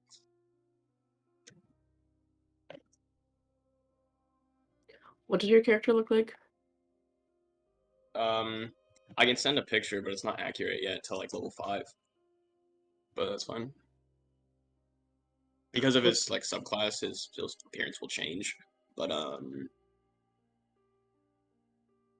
this where is it's in campaign pictures. Roughly that. Just X the horns and the floating lanterns. And that's So essentially you're basically gray. maybe? I don't know who that is, but No, like your character's skin color is basically gray. it's a purplish gray. It's gray with a purple hue. Bruh. Okay. I'm gray too, motherfucker. Okay. You comment on my skin tone. I didn't look at your skin tone. See, you're the one that's being racist here, not me. I just said tiefling because there's a problem with tieflings in the kingdom. Okay, damn. Yeah, there is. Alright, continue. I wasn't being, well, commenting on your race exactly. I'm saying that you also stick out for being in a kingdom who has a problem with some tieflings. I stick out so much. Why is it make me?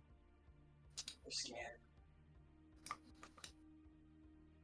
And anyways, I don't think I really stick out when the princess of the Tiefling Kingdom is here. Okay, so I don't stick out as much as you think I do. And the king will be here too. And if the king shows the entire kingdom of Tieflings are going to squat. Oh yeah, let's. I can hardly hear you, I'll be honest. Yeah, because he's muttering. Hmm. Because that part was under his breath. Loyalists, really. But what are you gonna do?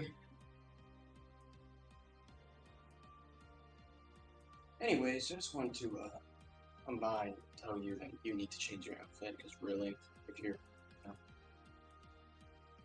trying to blend in at all, or even not get spoken to, you're failing at it. I'm not trying to hide. Why wearing a mask? Stay in the back of that door. Because if you about to say it's fashion, it really isn't. Am I not allowed to wear a mask? Not if it's as atrocious as yours. What'd you say? Not if it's as atrocious as yours. Come on.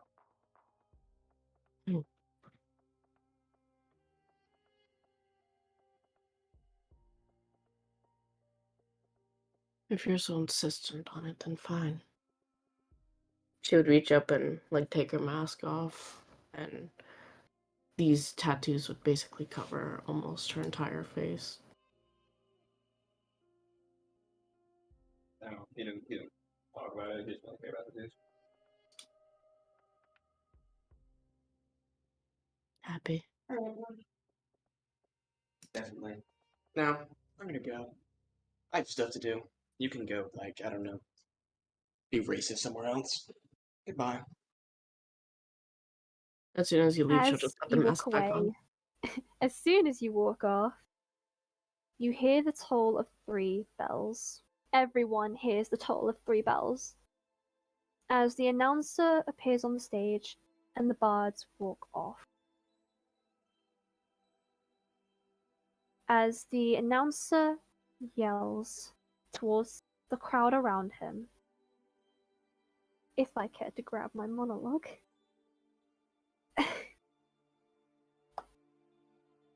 I'd like to thank you all for coming here, spending your time on such festivities that we have prepped for this year.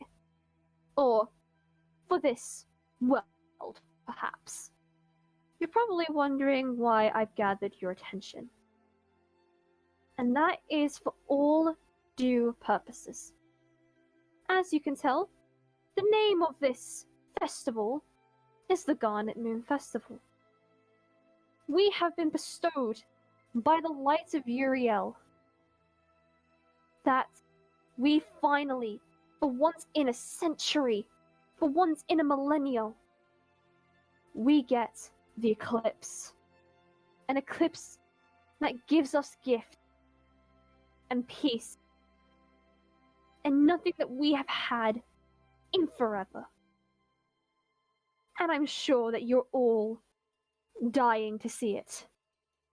After it's been too long of this eclipse starting to form. This eclipse is like no other, full of arcane and mystery, giving us that one saying that we are free from war. We are free from things that we have been forbidden to talk about. And I have only been granted the permission to say now. For the last 100 years, maybe even less, we have been dealing with a war against the Tiefling kingdom down south. And we have finally got rid of that war. We have won fair and square. Nothing can stop us.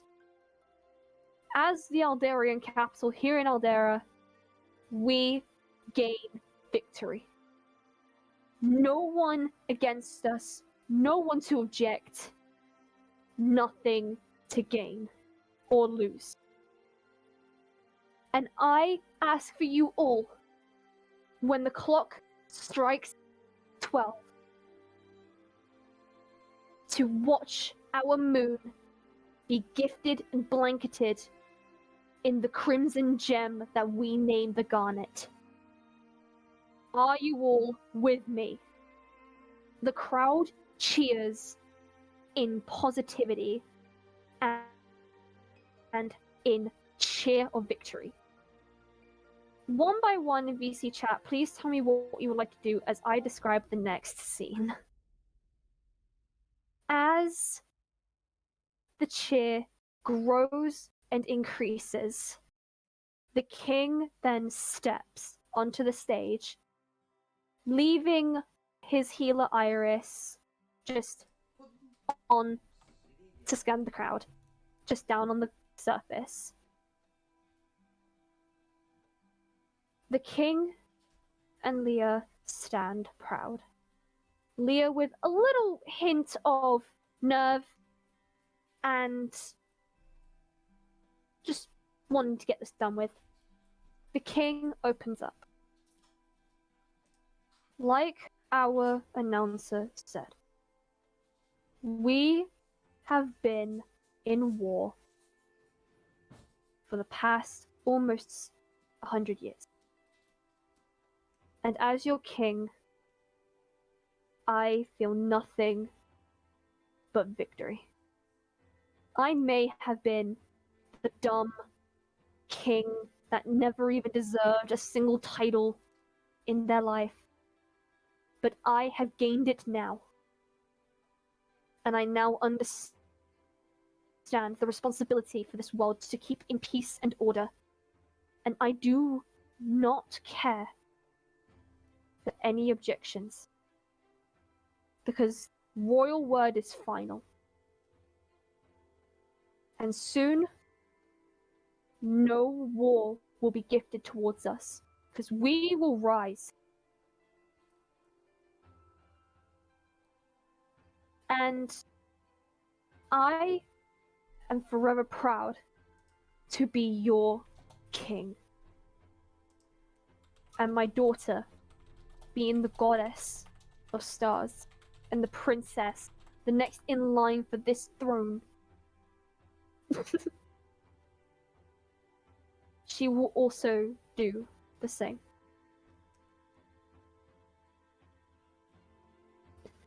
Either way, I will allow you guys, and forever for the public, to celebrate these last couple of hours before we see a new moon. As he then walks off the stage with Leah back to Iris, and the crowd then cheering and going back to their own festivities. I will now see what you guys have said. Amanda, staying guard. Yeah, you're fine. Iris, you want to scan the crowd, correct? Yes, I do. Make an investigation check, please. Okay, great. Okay, great. Well, that's a 9. With a 9, you just see, yes, people. Oh, a crowd. That's awesome. It is, okay, great, people. Okay, great. That's a crowd. Okay, yes, crowd. After that, Madonna will simply roll her eyes. Yep, you can walk towards the back with your dog. People are giving you space, Madania, because they are terrified of the dog. Hilbert, you are drinking, correct?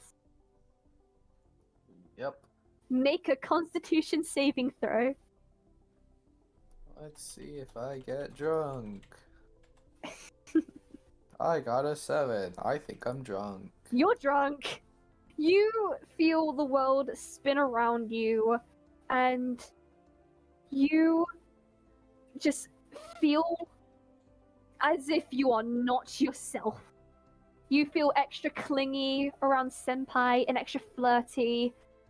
Every time you see people, you're like, oh, you're just a person. Yeah, you can fuck off. And as soon as you see Amandel, you are nothing but happy. Hell yeah. So, Senpai sees you chug it, shake your head, and just be like, oh boy, he's drunk again. What do you mean again? Love, you remember last night? Not really, let's be honest. But like, Lovely. I love you. And I love you too. Now, why don't we go dance? Let's go. She kind of escorts you to the dance floor. For anyone dancing, roll me a performance check, please. So that would be Okay. Iris and Hilbrew, yes. I got an 11. An 11? Uh-huh. 23. Get good. 23. I'm gonna like trip over myself. Senpai rolled a 14.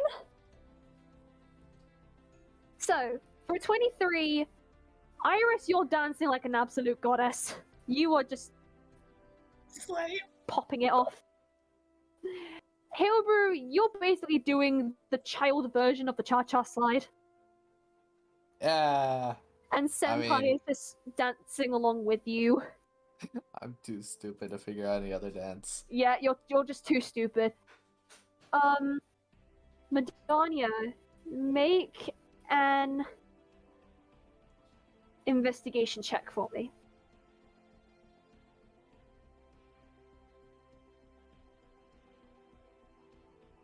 If you would like to scan for the expensive items. A dirty 20?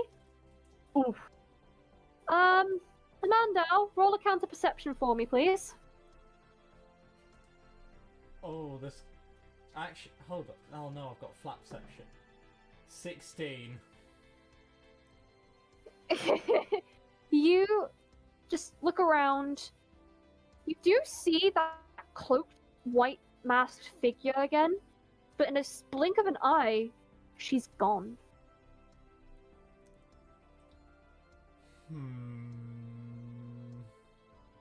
I'm gonna pursue. Come again? I'm going to go after this masked figure. You do not know where they went. They went poof. I'm gonna walk around aimlessly, hoping I see them. Well, they must be around here somewhere mentality. Make an investigation check, and whilst we do that, Madania, with a dirty 20, you walk around and you see a stall full of jeweled accessories. So you go from seeing necklaces to rings to bracelets to headpieces to gauntlets to basically dagger shield, like sheaths for a dagger. They're all jeweled and sparkly. Pocket it.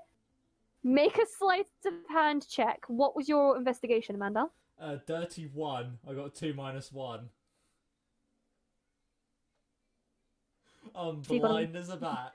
Yeah, you're blind as a bat. You're basically like overwhelmed by too many people around you that you cannot find shit. Lovely. Lovely. This is okay, great. With the 21, I will make a counter perception for the person owning the store, and if I get a fucking natural 20, I'm going to laugh my ass off. Get a natural 20, get a natural 20, get a natural 20, natural 20. Fuck, that's a 2. That's the complete opposite of what I wanted. You managed to steal, and do make note of this, 3 gem necklaces, 2 rings, and 1 dagger sheath.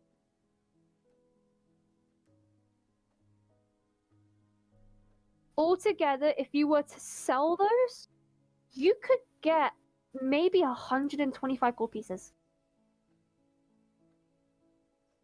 But for your sake, whatever the fuck you want. Is there anything you would like to do with those little treasures that you have stolen?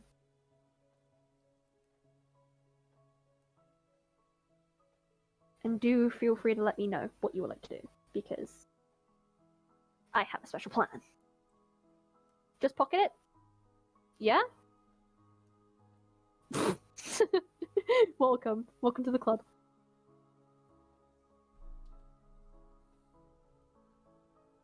Your patron? Do you mean your patron?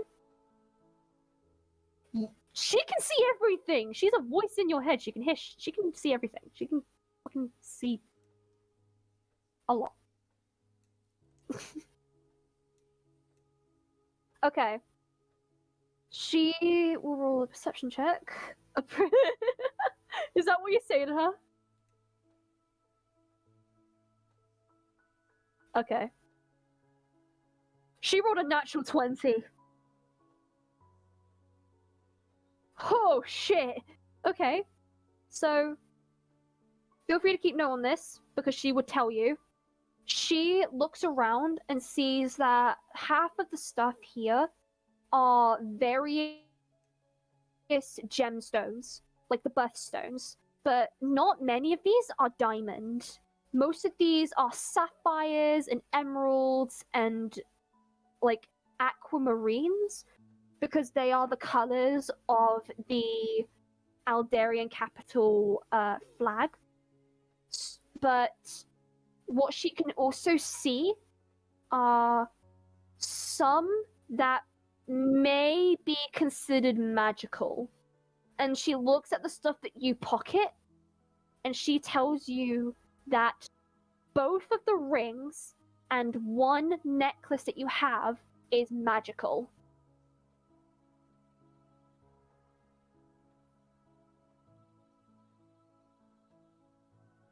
Would you like to do anything with that information? Go back to where I was in the back and just watch. You're just gonna like watch the crowds do the festivities? Mm-hmm. You do hear the voice in your head of Andra say, "I'd be careful if I were you." Why is that? The king's here, there are guards around. Some people here look capable of beating your hot ass. But, you know, like, you're magical, you've got powers I gave you. You could stir up some shit. But I'm not the one to control you. Mm. I don't even dominate you anyways. Yeah, you know that quite well, don't you? Okay, you can shut the fuck up. Let's leave this hellhole. I don't think you wanna.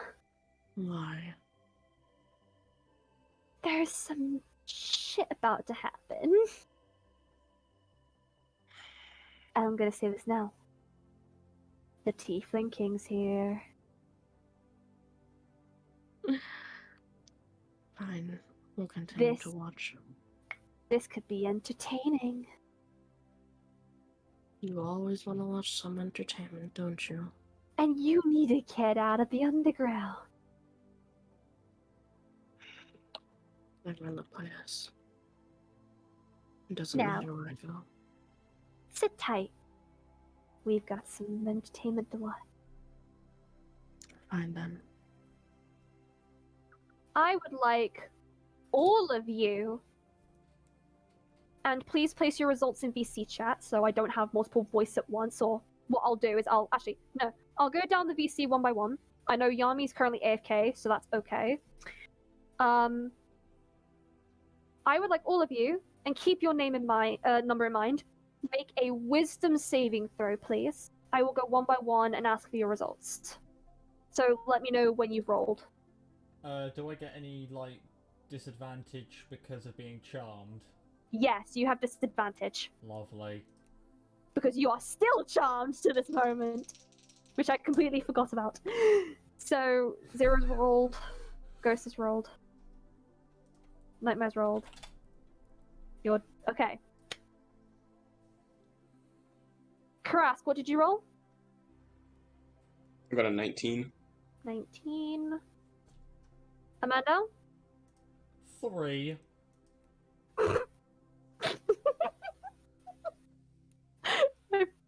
I love that because you're also charmed. Iris? If you're alive? Oh, she's probably zoned out. It's fine. Someone ping her. Yes, roll a wisdom I'm saving sorry. throw. I did zone out. You were correct. What am I doing? Roll a wisdom saving throw and tell me what you got. Okay. Well, that's an 8. An 8? You fucking fail, bitch. I so sad. Okay, great. Okay, great. Hilbert.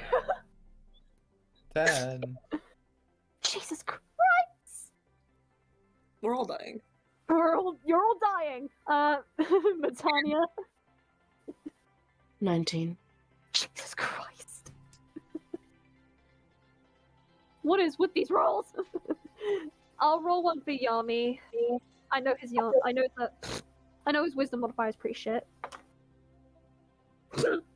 Natural 20.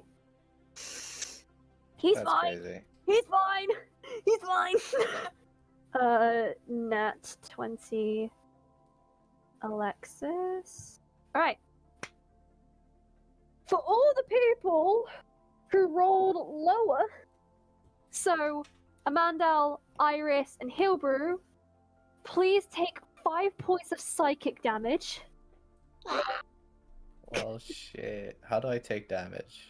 At the top where it says your HP, there should be a little search box. Ouchie Please. wouchie, my brainy wainy. I did it! I did it! You did it! You did it! You're learning!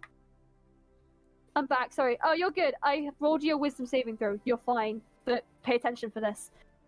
You all hear whimsical noises as you are all at the festival. It is coming from the stage. As you hear, and the people who fail hear a voice in their head saying, and if I could sort out my mic, looks like you all have fucked up this festival. And I do say, you guys are down with some weird shit. Hold on. Ah!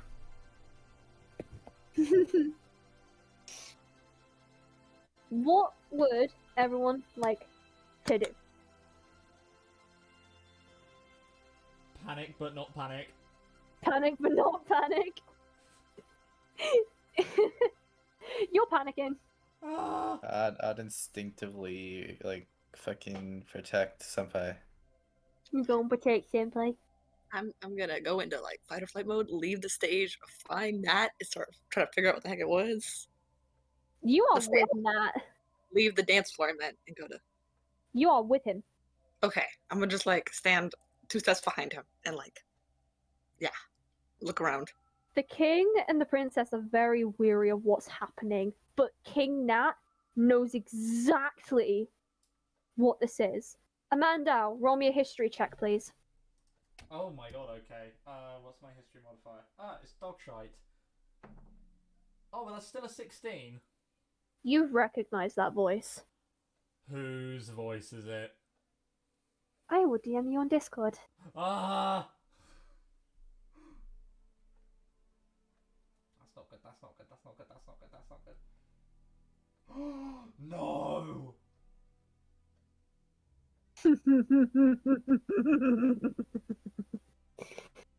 Because you've been with the king, make a history check.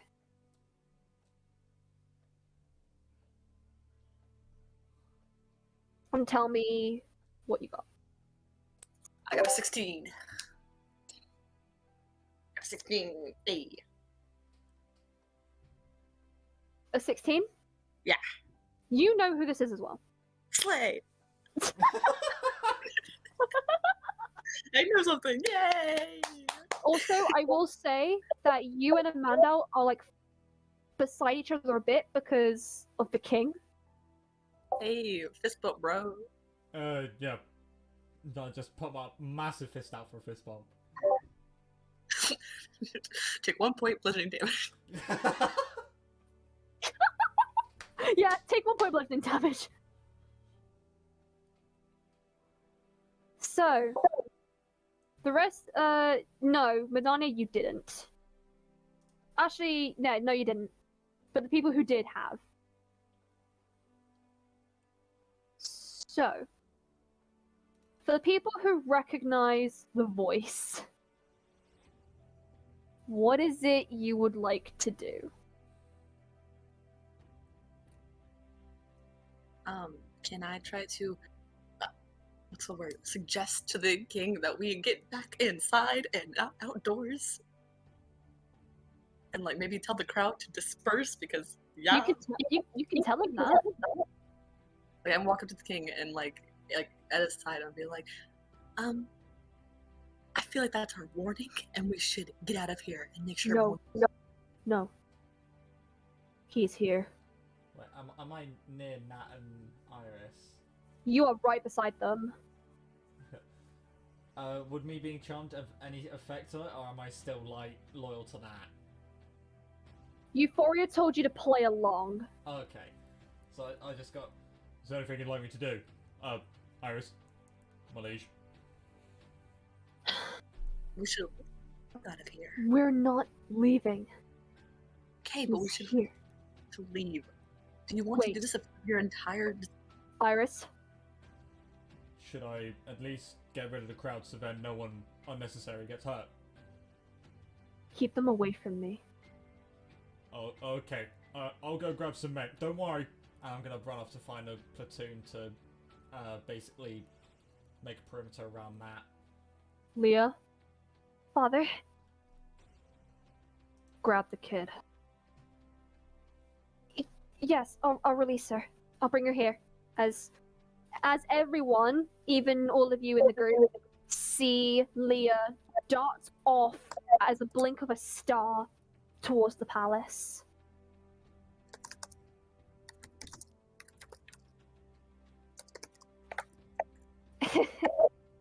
For the people who didn't hear the voice, so Madania, Alexis. Can I walk to the stage to say a calming speech to the crowd? You can in just a second, if that's okay. So, Madania and Alexis, as you see the king a couple feet away from the two of you, about 40, 50 feet, he looks panicked. And he looks at all of the guards standing behind him. So, Amandal and 3 other guards. Is there anything the two of you would like to do?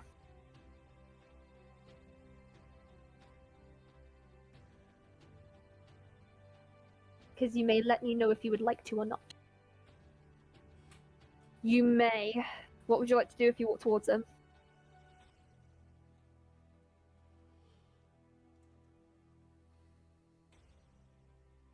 Go ahead. Go and speak to him. Whilst I read what Yami wants to do. Okay, so basically, Merdania is going to begin walking up with Hades at her side and with her mask still on. And she'll just begin walking towards King Natt. He turns and sees you. It's been a while, but your facial expressions are still the same.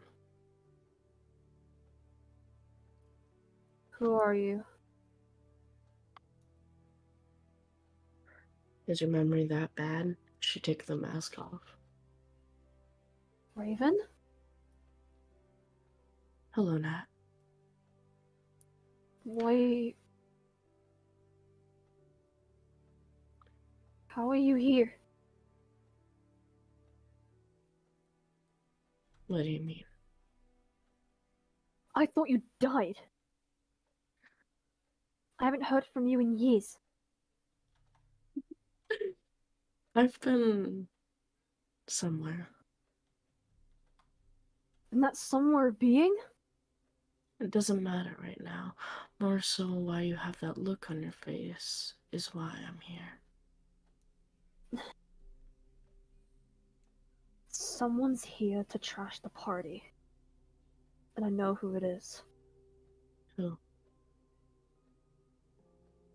He kind of gulps a bit for saying the name, or even thinking about the name, and says, the Tiefling King. He's here for someone.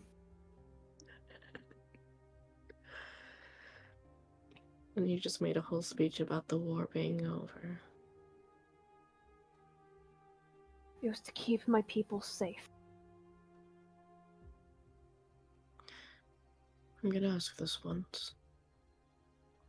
What did you do?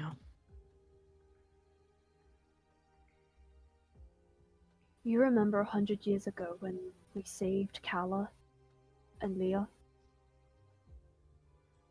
Yeah. My mother pulled me aside with Lilica and said that there was going to be a cursed bloodbath. And I was the cause of it.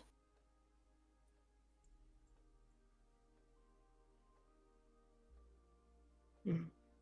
This is it. This is the bloodbath. That brings me back to that same question. What did you do?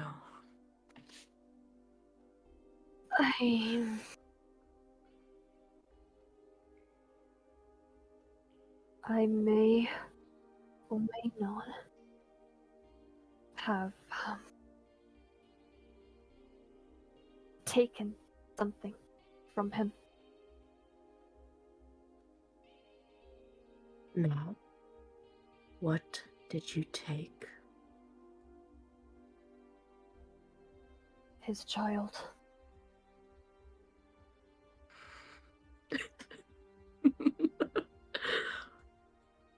You've gotta be joking. I'm not. Are you an idiot? As soon as you say that, same thing again.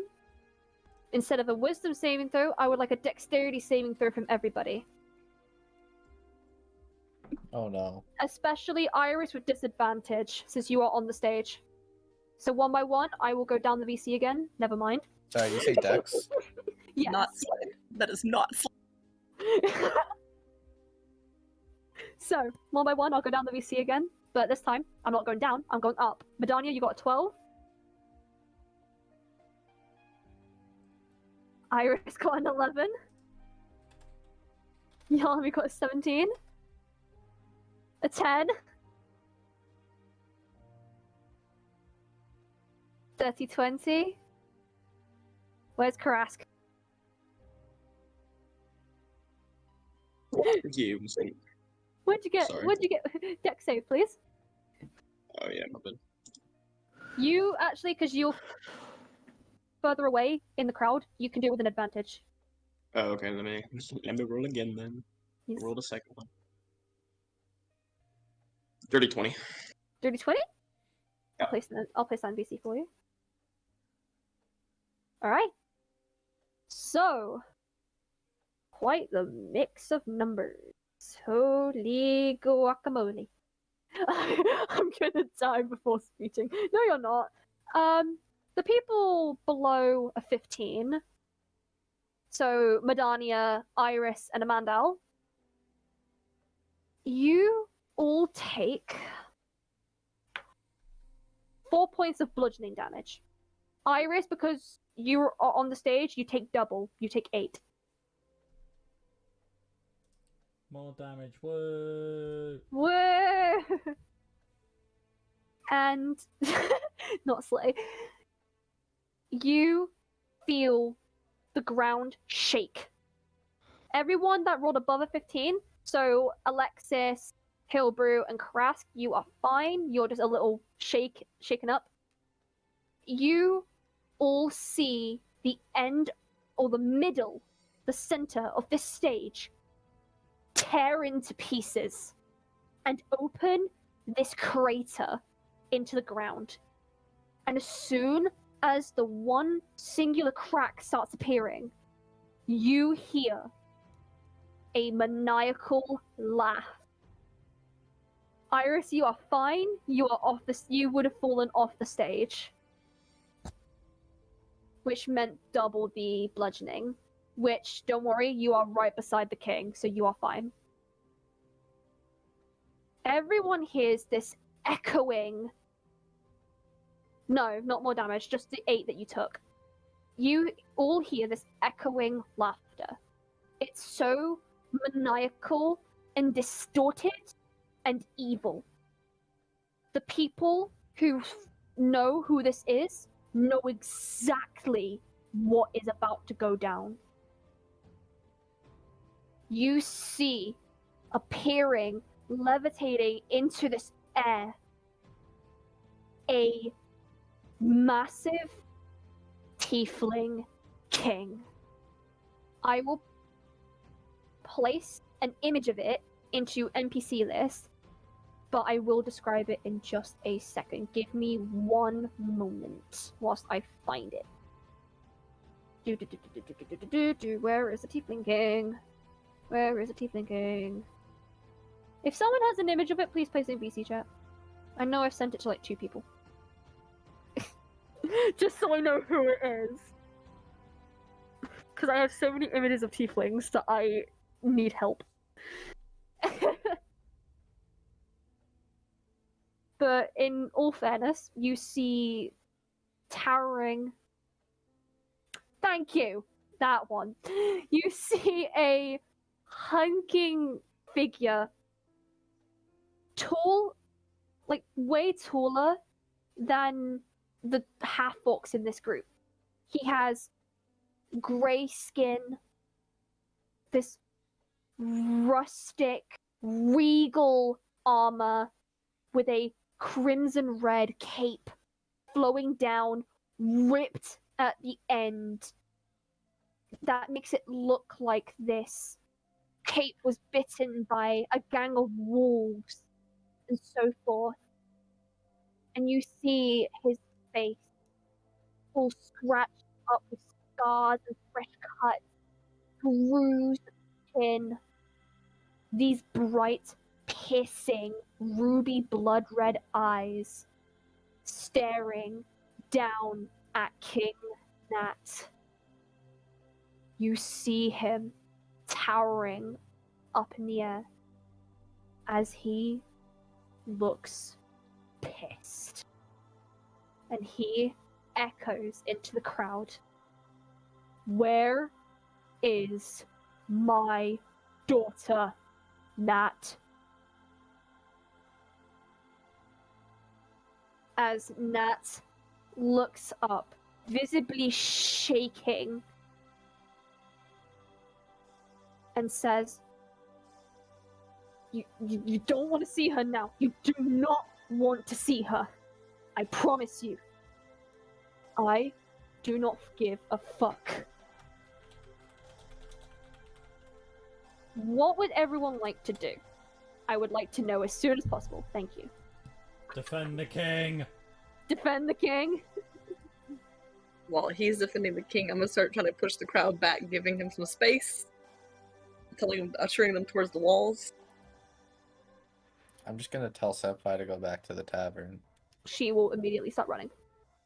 Is the Madania? daughter that he's trying to find the daughter that's in like the mask and cloak? No, Oh, is it that other daughter? Damn. it's the other one. Alright. But he doesn't even know that Euphoria is here. Madania, you would like to punch Nat in the face, would you? Yes. Make an Oh, armed, no. make an armed attack. Hold on, wouldn't they have to get past me and the guards first? They're on the other side of you. Oh, okay, fair enough. I'll give you that. This little bitch, I swear. Okay. 17. You hit. Roll damage. 3. 3 points of bludgeoning. The guards and you, Amandal, and Iris, you see Madania sucker punch Nat in the face. Seeing this, I'm just gonna look to the Tiefling King, look back to Nat, and just, restrain that one! As And who are you pointing at? Meridana. Okay. Wait, can I yell at Nat, please? Hmm? Can I yell at Nat? You may. Okay. Are you an idiot? You're doing the same thing that someone else did with our children back then. What the hell is wrong with you? You see the public just stare and look at Nat in fear. You're becoming the monsters that ruined your life and mine back then. It was to protect my people, Raven. Where's your fucking honor as a person? You don't deserve that crown. Take her away. You never deserved that crown. Drag her. We're executing her in the morning. I'm gonna just get two of the guards to take her off while I'm still Can defending I- against Big Tiefling King boy. Can Iris like speak up when he said like we're executing her? Mhm. Do I know that it's Raven? Like, did I see her? You, cause he yelled the name. Yes, you do know. Iris would immediately go from the crowd she was darting over towards them, trying to grab Raven from them. Like, no. Make a strength check, and I will do a counter strength for you. Okay. If Raven is helping, you may do it with an advantage. Slay. Are you gonna help her? With what? Are you coming with me? Basically Are you- letting you out of the guard's grasp. Yeah. Okay, roll with advantage. Alright, first roll was 19. Hey, second roll was 17. So 19. I rolled a 7. Slay, come here, Raven. You grab her out of the guard's grasp, and you see the guards take out their swords. Hades, protect me! Iris would stand in front of Raven and be like, "Are you going to kill the king's healer?" We're taking her. Don't you think we have bigger things to worry about right now?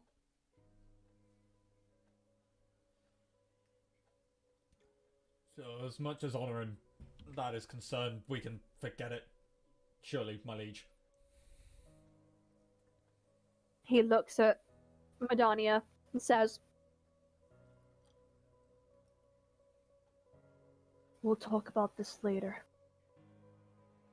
The Tiefling King counts him. Speak Iris up. Iris is gonna put a hand over her mouth. No, no.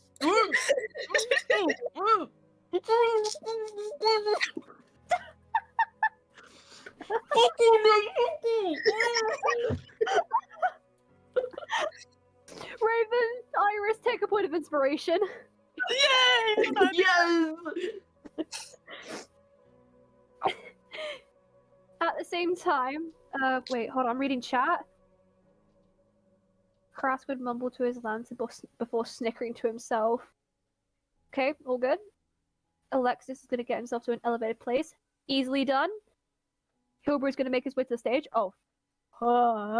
Okay. Okay. As you guys are settling this chaos in front of the Tiefling King, Hilbur, as you walk up to the stage, what do you want to do? Do something else first. I haven't thought about that yet. So, we're going back to the Chaos group, apparently. It's like Chaos! The Chaos group. wait, so quick question. Damn. So did I know that Nat had the daughter? Because I Yes. don't feel like Iris would have. I did know? Yes. Bro. A bitch. So you How did I know that the Tiefling King has been keeping well, not Tiefling. You know King Natt has been keeping the Tiefling King's daughter to quote unquote protect his people, when in reality, you know that he's trying to strike war. Ow. Why did I let this stand? This is not like I was like, no, not child. After the wait. What happened to Nat? Damn. I corrupted him. What? Nothing. Anyway. Corruption. So you would know that Nat has been keeping this a secret. Can I say that, like, for the storyline, that she's been trying to think of a way to get the daughter back, but hasn't done anything because she won't stand for that. But Yeah? yay, because Iris's personality wouldn't just be like, okay, you have a child, that's not yours. It's Annie all over again. Oh no. Anyways, continue. Oh, am I supposed to do something? Yes. I'm gonna try to, hand still over Raven's mouth, pull back towards Nat, but keeping her on one side. Was it him or her? Madani is a her. Her on one side and Nat on the other, so they don't see each other, and look back towards the Tiefling King, our main issue. I'm just at the front, between Nat and the Tiefling King, just axe at hand. The Tiefling King descends to the stage. And you see him tower above all of you. I see who I was going to curse upon.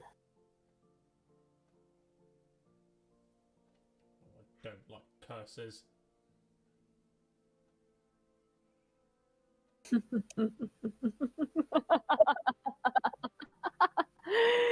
Oh, young god of a disappointment. I'm still questioning why you're working for him. Because, uh, because they asked me to. You're pathetic. You're not gonna prove yourself. No. I can. Trust me. I brought the child! As everyone in the crowd turns to face the entrance of the festival, you see Leah holding the chains of a young tiefling girl. She has slightly darker grey skin than the Tiefling King. She's got this adorable little one-piece dress with this like cider color short sleeve shirt with a muddy brown like dungaree dress over it. She's got bruised knees and little scar cuts on her legs. She has these dead grey eyes. You can't see any form of iris or pupil. You just see full, just grey eyes. And her hair is this adorable little bob cut of charcoal black hair. And you see these pointed, flopped ears of sadness and these grey to black tiefling horns. I will send a image of it in NPC chat if you would like to have a little look-see. That is Arasis. And you see the Tiefling King see her and just look even more disheartened at how they have been treating his daughter. I've been DM'd.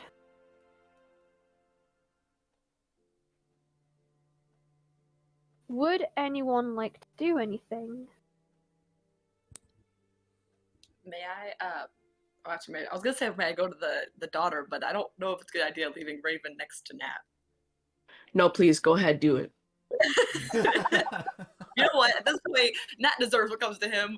I'm going over to the daughter to check on her to see if she needs anything, and then try to safely with I forgot the daughter's name, not the tiefling, the other one. Arasis. Wait, Leah? Yeah, Leah. With Leah, start walking her back like towards the group, but keeping some distance until like it's talking has happened. She still has a hold of Arasis's chains. Can I take those from her? I don't like. She would not let you. I figured she is stronger than me. Damn. Okay, I'm gonna just like be there with the kid, like feeling bad for her and wanting to keep her safe as well. Okay. Alexis, what reason do you want to get 20 feet from Arasis? Because I need to know. No, just you. Yes.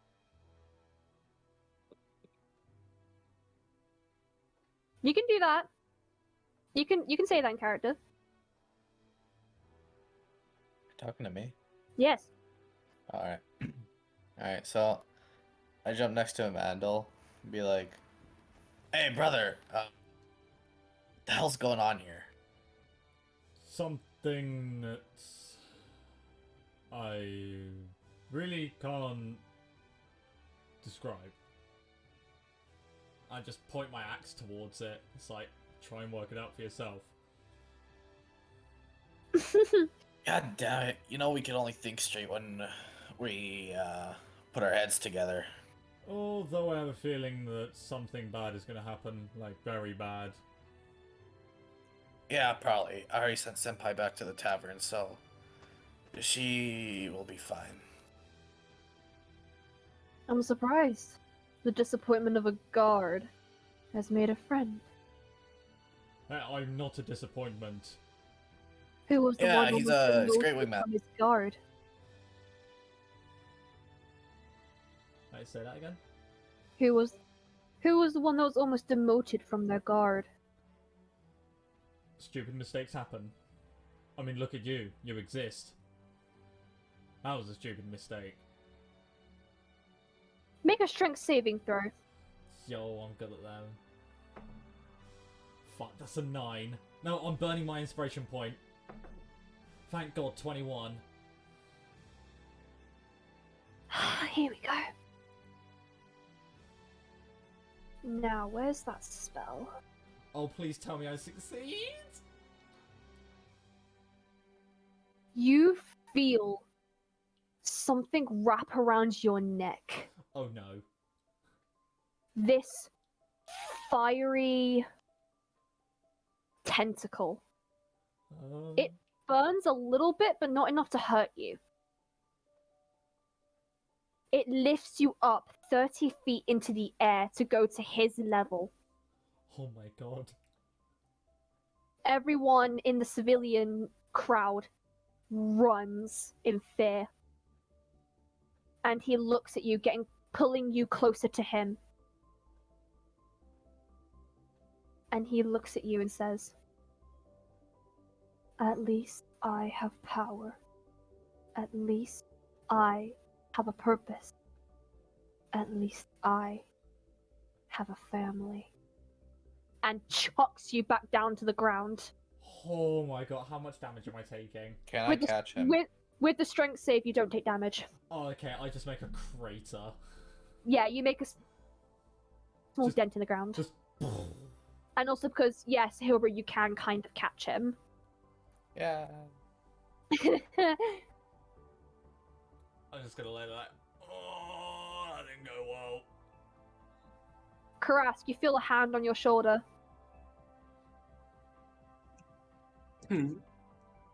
It's Astrid. Oh, great to see you again.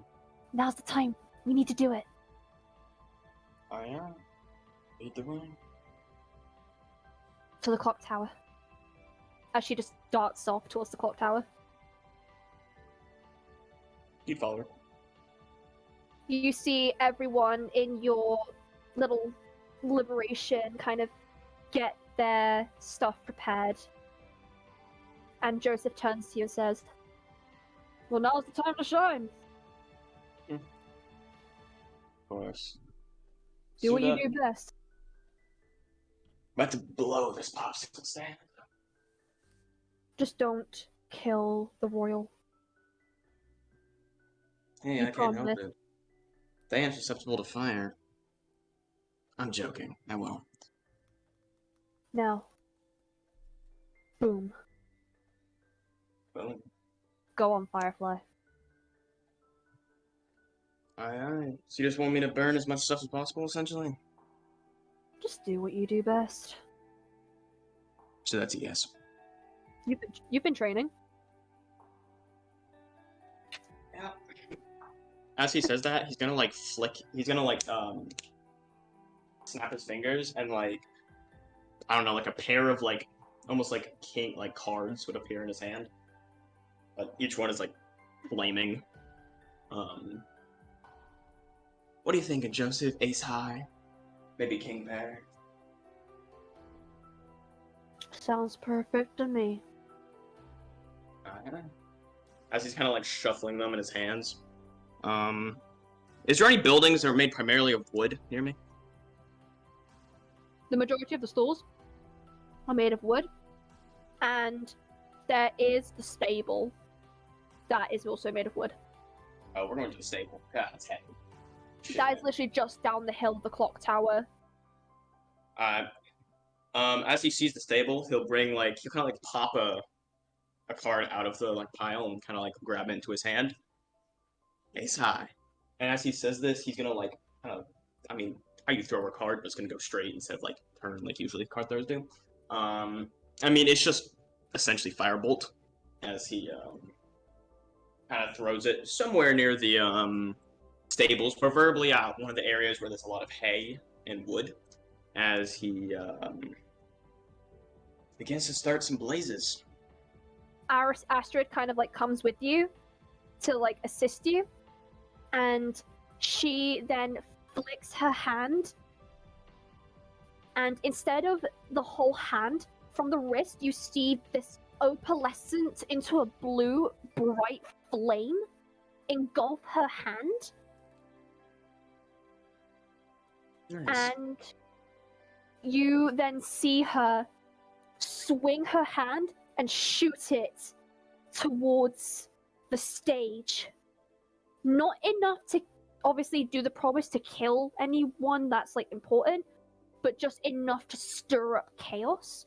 If you're going to do that, roll me a stealth or sleight of hand. But with that also, if you roll high enough, you may roll a spell attack to see how much you do. Oh, she immediately succeeds. Oh, shit.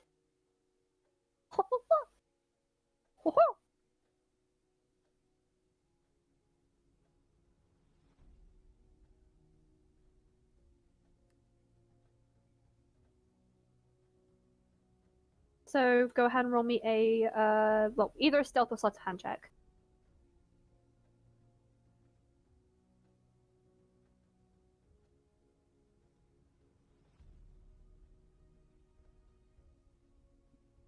Wait, hold on. You're using Firebolt, aren't you? Yeah. So it would just be, wouldn't it just be a hit DC, technically? Oh, yeah. Sorry. My bad. Yeah. That's why I was just kind of sitting there. And also, by now, Amandal, your charm has now ended. I got a dirty 20. Dirty 20? Fucking. Yep. So shit's going through. Yep. Roll me a d12. Actually, I was starting to think, like, hold on, would like ground pounding into the ground, like, wear it off? Yeah, it would. Oh, You're good. Okay. You're out of charm now. D12, right? A d12. I got a 10.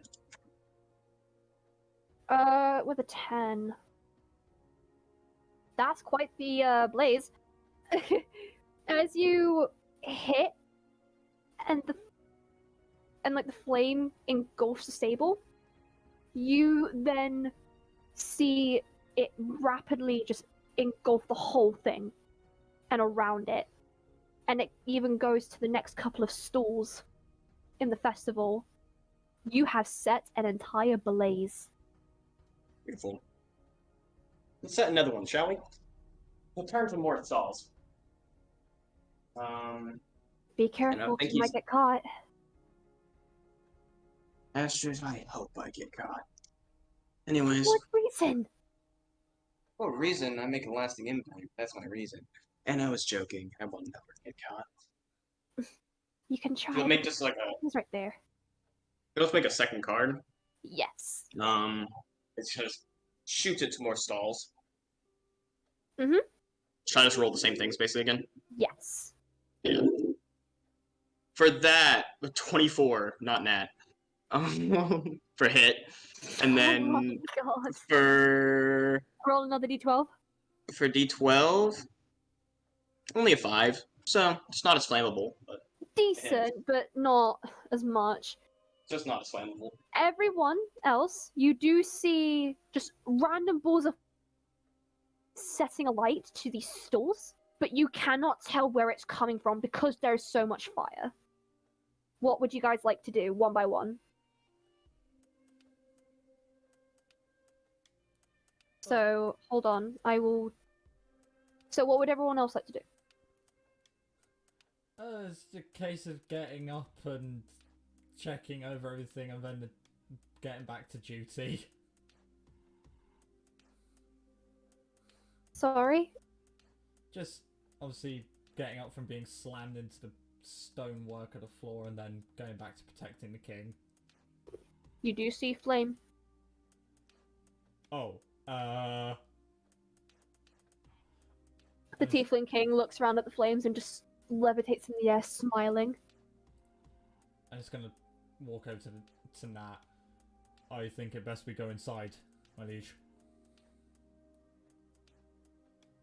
He looks to the people present, so Hilbrew, Meridania, Iris, and Hilbrew. All of you are coming with me. Take Arasis with us. Can I try to do something first? Yes. I was going to ask if there was like people near like in this fire like type thing, like in danger at all. No. They would Okay. have, like, everyone would have at least ran to at least some kind of safe zone. Okay, well I have the spell create or destroy water, and I was gonna see if it like if I could help anybody there, but if Give there's me one moment. Let me have a look at the spell real quick. Give me one moment. Apologies. I'm so disorganized right now. alright.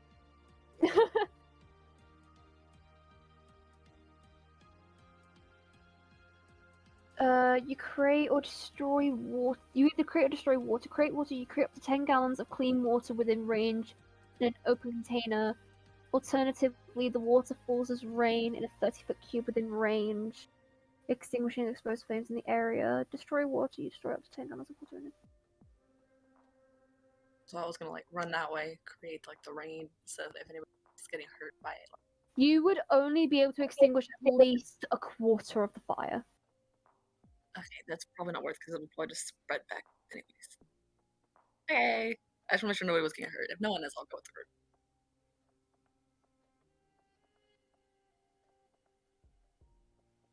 But yeah, you can only extinguish like a small quarter. Alright, well then scratch that. All good? So, he yells to King Natt yells to everyone in the group, apart from obviously Krask, you're not there.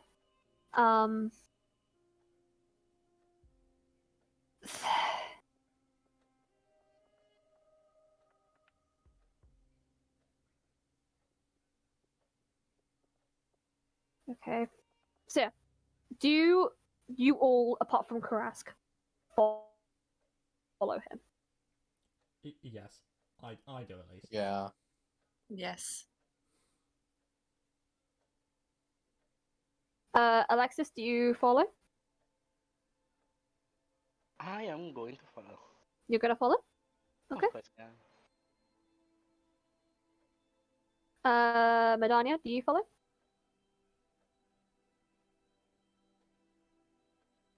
Do you follow the king with the group?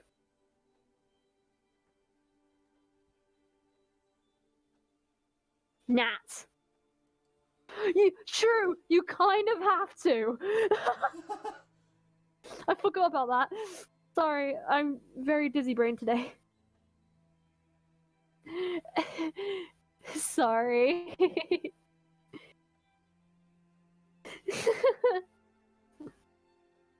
So, are you gonna obviously follow?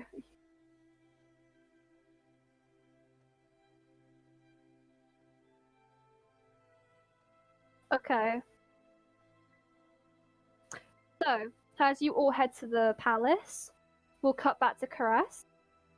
At this point, whilst everyone is pretty much going and gone out of sight, pretty much half of the whole entire festival's already been set aflame. The Tiefling King is watching you with a smile.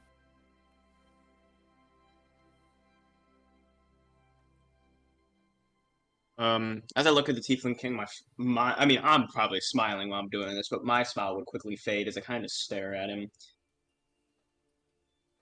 Something tells me that you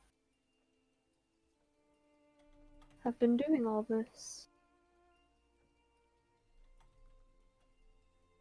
Well, yeah, essentially. You seem pretty gifted, kid. I had a great teacher. And who might that teacher be? A colleague. A colleague? Now this has just got interesting.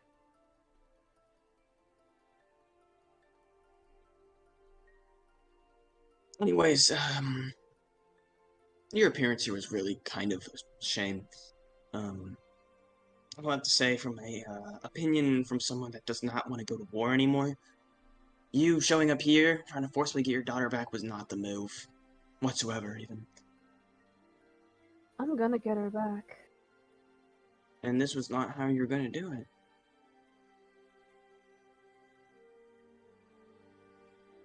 We'll see about that. Even if you get your daughter back using this method, you do realize you're not going to have her for long. And what might that be?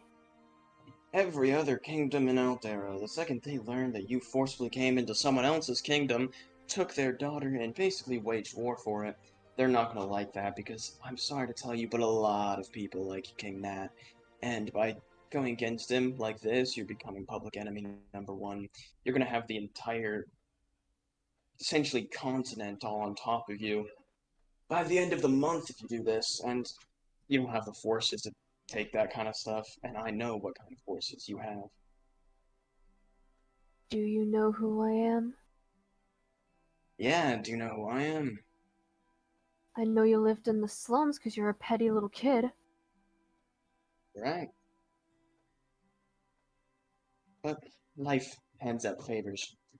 Anyways, this is how I'm gonna give you an idea. You go home, back into your palace of whatever, and you start doing this more peacefully. More negotiations, more settlements. Work out some logistics with Nat instead of waging war, because both you and Nat are losing lots of resources. And And neither who of you makes have that much resources. you the person to control me? Never said I was controlling you, you just implied that, which I'm thankful for. But Oh, I'm more just giving you advice. I quite frankly am not scared of a little tiefling like you. You don't gotta be scared of me, you gotta be scared of your own resources draining. That's how war works, bud. See, what happens is once your resources dry out, you're gonna have to start getting resources from other people, or you're gonna have to instantly surrender, and I'm sorry, but nobody's gonna want to give you resources. I already I mean, think have about what I it. need. Alright, then why didn't you bring it here? I mean, you're in the kingdom where your daughter's being held. Why didn't you bring it here if you have everything you need? Sorry, I'm eating chicken. No, you're good. Because, and I'll say it once and once only, war is coming, and I know what I have to fail on. And I'm gonna say this, young kid. I have a beast no one can imagine existing. And Hey, we have you will something in never common then. be able to defeat it. We have something in common then.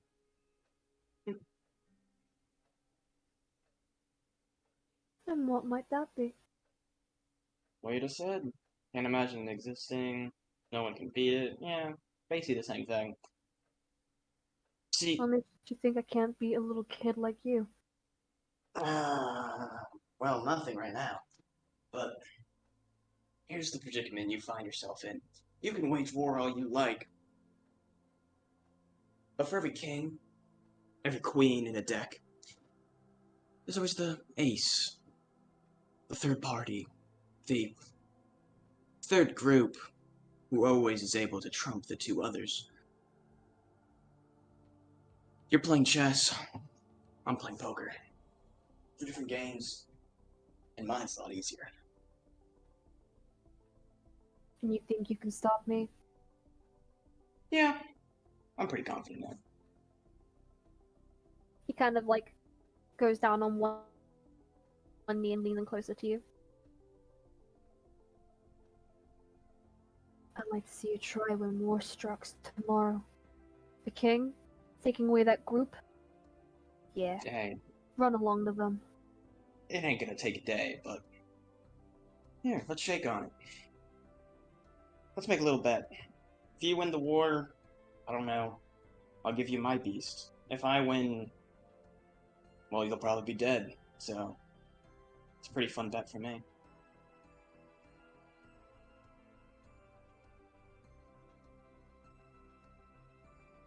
We'll see. Come on, what do you say? You know you want to. I could give you more power. Isn't that what you want? I just Why hold out not my hand. side with... Huh? I just hold out my hand, like in a like a shaking maneuver. He looks at your hand and he says, "What makes you think you can get me? I thought you could just join my side. We can join allies." I'm not trying to be your friend or anything. Don't get me wrong. I hate your guts. I think you're naive, ignorant, and frankly a horrible king. But I do know that people love to make bets, and I do know that it makes it a little more fun if there's some wagers on the line. Something that I can work towards.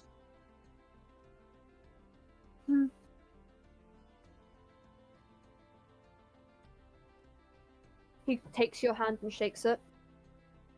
As he shakes it, I want to do the thing that I did in my solo session.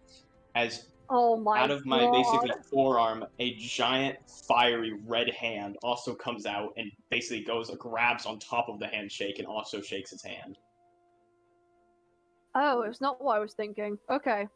No, not that one yet. I'm not I was I'm not gonna doing that. say, hold on a moment. not that yet. I don't want to. Not yet, anyways. Not yet. I'll do it eventually. But for this Yeah. one, we're just gonna have the double handshake. Basically just a giant hand, black, basically black claw fingernails. Basically comes out, grabs his hand and shakes it as well. He looks at that hand and looks in utter interest. Like I said, we have something in common.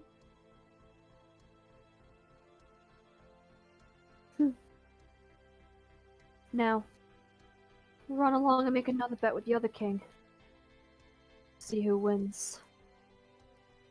As he then levitates into the air, and Genie Aladdin style just sucks himself back into the crater, and the stage builds itself back up, and then erupts into flames.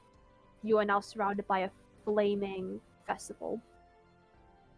Brass would look at the fire hand, just mutter, "You can do that, right?"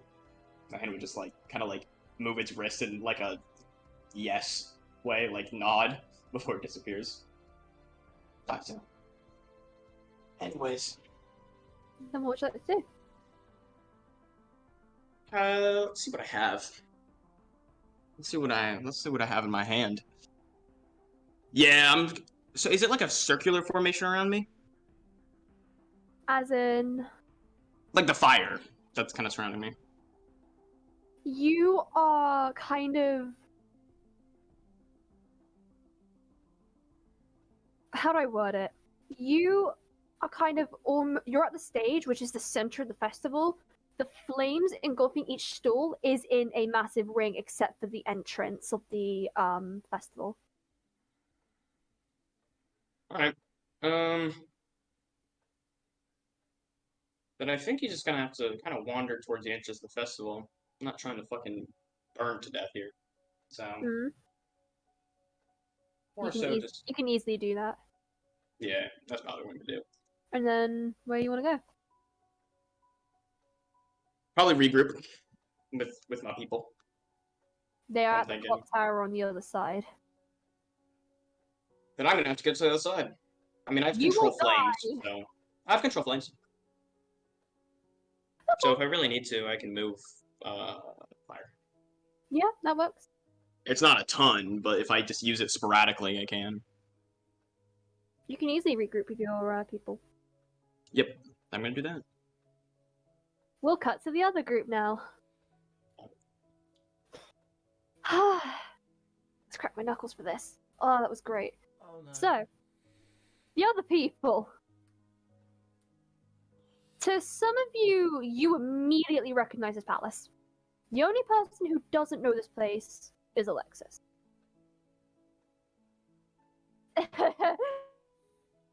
Yeah, you. You all enter the throne room as soon as you go through the palace entrance. And you are met with just the pristine white throne room that you all have seen before, apart from Alexis. With Natt walking up to his throne, sitting in it, burying his head in his hands. What would you guys like to do? I'm gonna go up and stand by Nat. Easily done. Anyone else? I'll go up. You'll go up?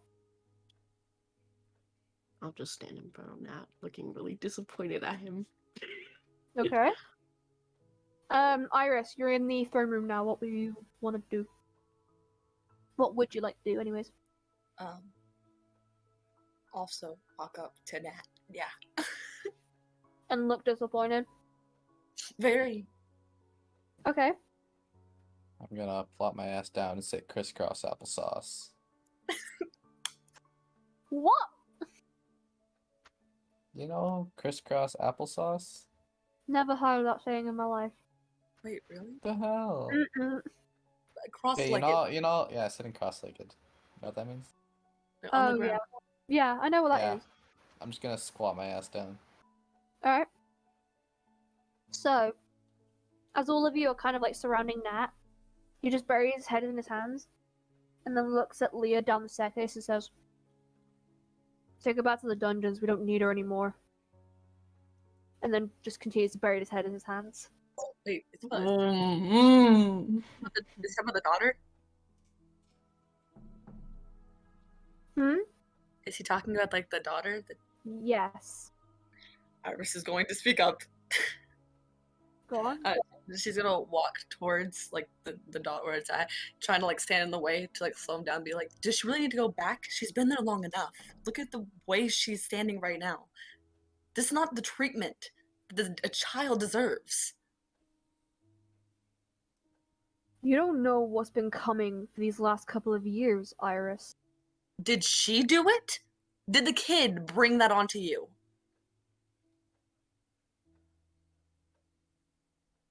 She was the one thing the Tiefling King was going to end up doing. Anyway. And how was that her fault? Use her as leverage. Okay, but give her better condition. She didn't ask to be born into this life. She was just put here. Can I do something? You may. What would you like to do? I want to grab him now. How? Like, You have two guards standing each side of him, one of them being Mandel. by the shirt then. Okay. I was gonna go for the neck, but no. Okay. I'm grabbing him by the shirt. I'm Make a strength check. like, oh no, that's a 7. Oh no. You cannot pick him up. I'm not trying to pick him up. No, you can't like get him. Damn. You're too You weak. missed the shirt. You missed Shut it. the hell up. You've missed the shirt. You ended up grabbing his beard. His beard? Yep. Oh shit, I'll fall on that then. Oh no! Arguably worse. Says Mark, who has facial hair. That hurts. That really does hurt. I didn't Okay. even know Nat had a beard. Roll. Alright, let me. Roll a sleight of hand.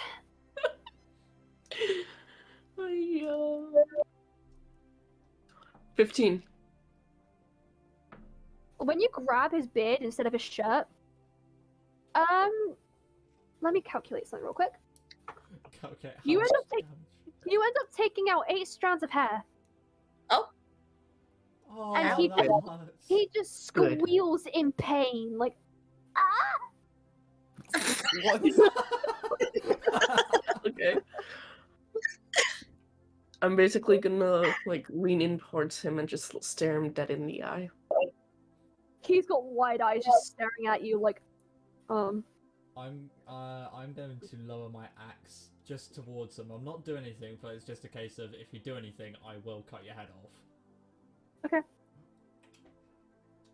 You even know what you're doing right now. I do know what I'm doing. You're becoming the same as Andra. At least I succeeded and she didn't. Oh, I want to punch the bitch. Oh hell nah. I want to punch the bitch. He can't talk about my girl like that. I knew Madani was a lesbian. Damn it. What the hell did you just say? Did I stutter? I heard that. Perhaps it would have been better if Leah died by Andra's hands back then. Okay, that's enough. God damn. Merdani would just ignore you. Wait, can you DM me what you said? Yeah. I couldn't hear that, but I want to know what it was anyway. Cause like, what? Bro, I have some words for Nat. I have some Bro, we words. awkward. Line up. I'm first. Come on. Let's beat his. No, I've been cooking. I've been thinking. Okay, like I'm doing no shit. I've been cooking. Nah. I do not regret making this campaign now. Alright, Anyways. so she's gonna pull him closer and then say that. Make an intimidation check. Oh. Slay! 21. I'll make an insight check. Zera's begging it at this point.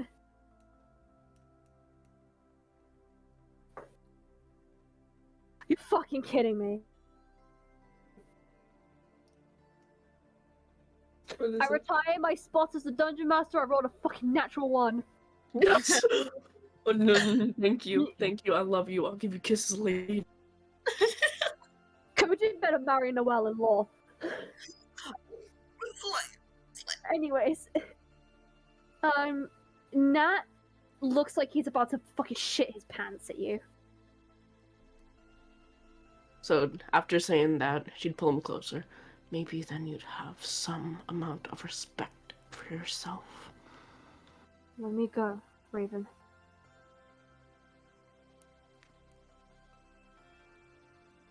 She would just continue to hold him, just staring him dead in the eye. Her eyes just looking like never-ending voids of darkness. Make a wisdom saving throw. Oh, no. Oh, okay. Actually, hold on. Wait. Pause. I think I just did the wrong spell. Hold on. Sorry. Give me a moment. Okay, pause.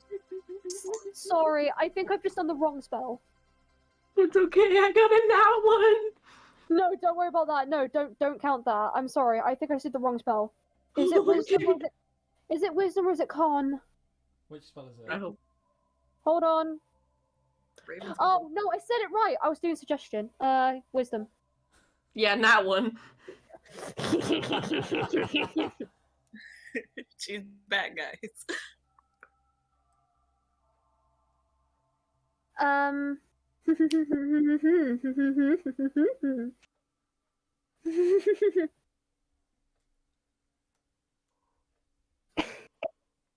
Alright, everyone say bye to Ghost.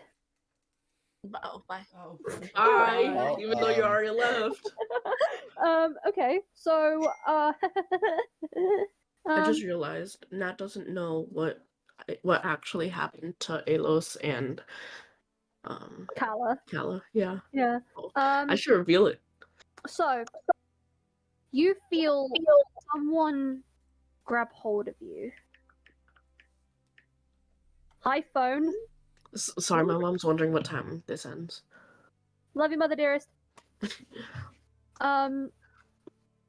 You feel a suggestion in your mind, and you can't help but follow it. And it's the familiar voice of Leah. No, I want to kill this bitch too. Then okay. I would suggest you leave my father alone. Let him go. As the rest of you see Leah hold out a hand to Medania from the bottom of the staircase to the throne.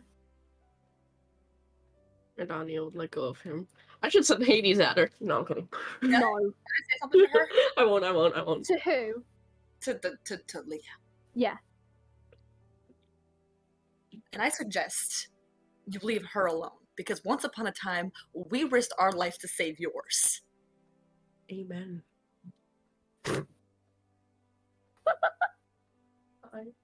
She's already locked up. Who? Wait, the kid's already locked up? Yes. When did the kid leave? I was next to the kid. Leah has always. Okay, and then I'm saying, then I suggest you go get her back. And I look over at Nat, because once before you were king, we were equals. And at that time, you would have listened, but corruption got to your head. That is a child. As you once risked your life for a child, I will risk mine for this one, because it does not deserve the hatred you are giving that kid. She did not ask for this life. I have heard enough from you, Iris.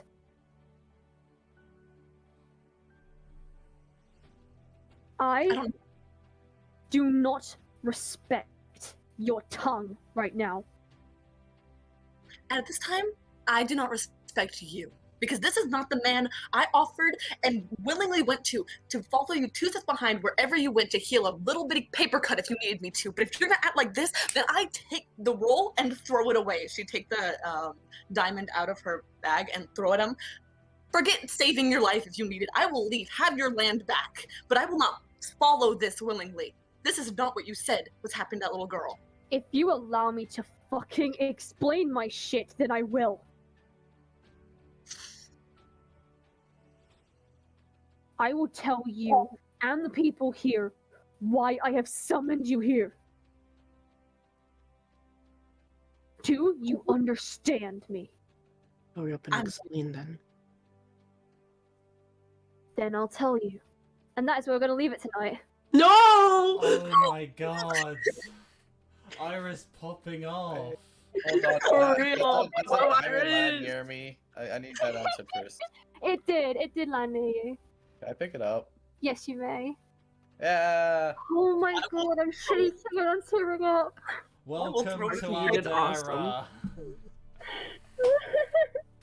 I was cooking. Mark. Oh my god. What has Nat become? Mark. Yeah. I got 2 diamonds. How in do you one feel session. that I pulled beard strands out of Nat's face? I could feel the pain. That shit hurts. Yeah, that's so fucking painful. I will not corrupt with Nat. If Nat will go down the corruption, I will burn his kingdom down. Eh. That's crazy. Calm Shit. down. I don't belong in this Alright, I world. have to go, but you all did amazing. That was a brilliant session 1 from everyone. Oh my god. Archie, Let's coordinate on the different Archie. king. I'm proud of you. I'm proud Proud of of you. all as of you. well. Goodbye. Bye. Bye-bye. Guys,